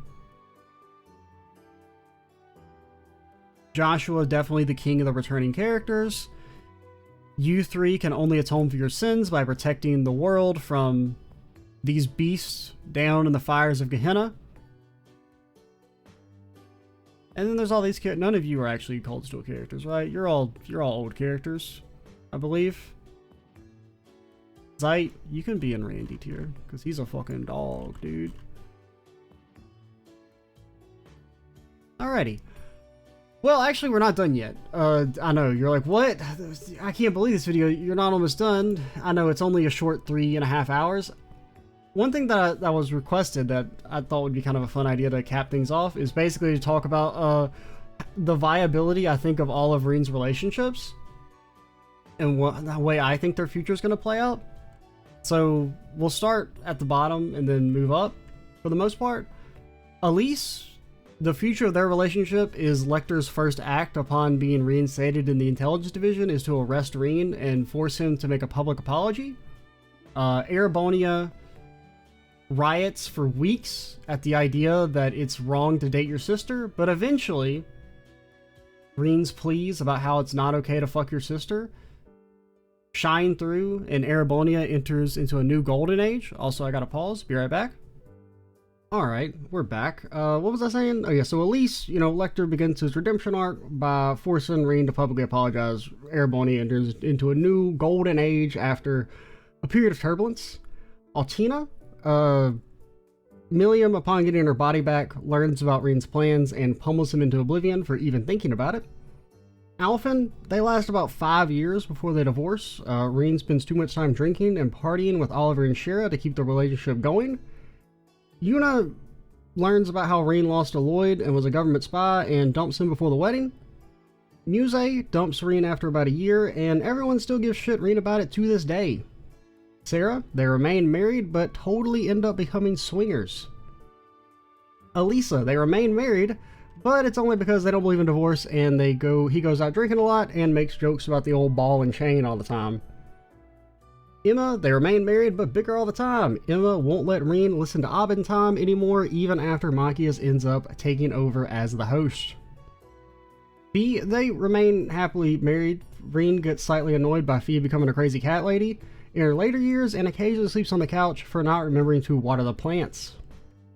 And then last but I think least, Toa, happily married, so much so that it actually makes you sick. Toa invents Erebonia's first double bed so they can actually sleep together instead of being psychos who have 2 single beds. And then as a bonus, Crow, they stay happily married and become the type of couples that travel a lot, constantly trying to get other people into free climbing. Is that everyone? Did I miss anyone? I think that's everyone. Oh wait, did we mention Laura? Oh yeah, Laura. Laura remains married, but Reen sleeps on the couch for about 10 days out of the year. And I think that's actually everyone who is romanceable. If I forgot about you, well, too bad, so sad. Alright, let's go ahead and finally call it. Discussion video will be, I have no clue how much longer it's going to be. Potentially like a week, just because I have done no work on it. And if the tier list took almost 4 hours, well, the discussion video will probably take quite some time.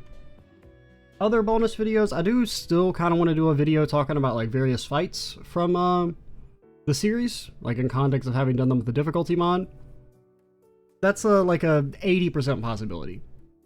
Other bonus videos, jury's still out on all of them, but we'll see. Alrighty, I'm XtraCheesy87. Stay tuned for the discussion video in whenever, and bye guys.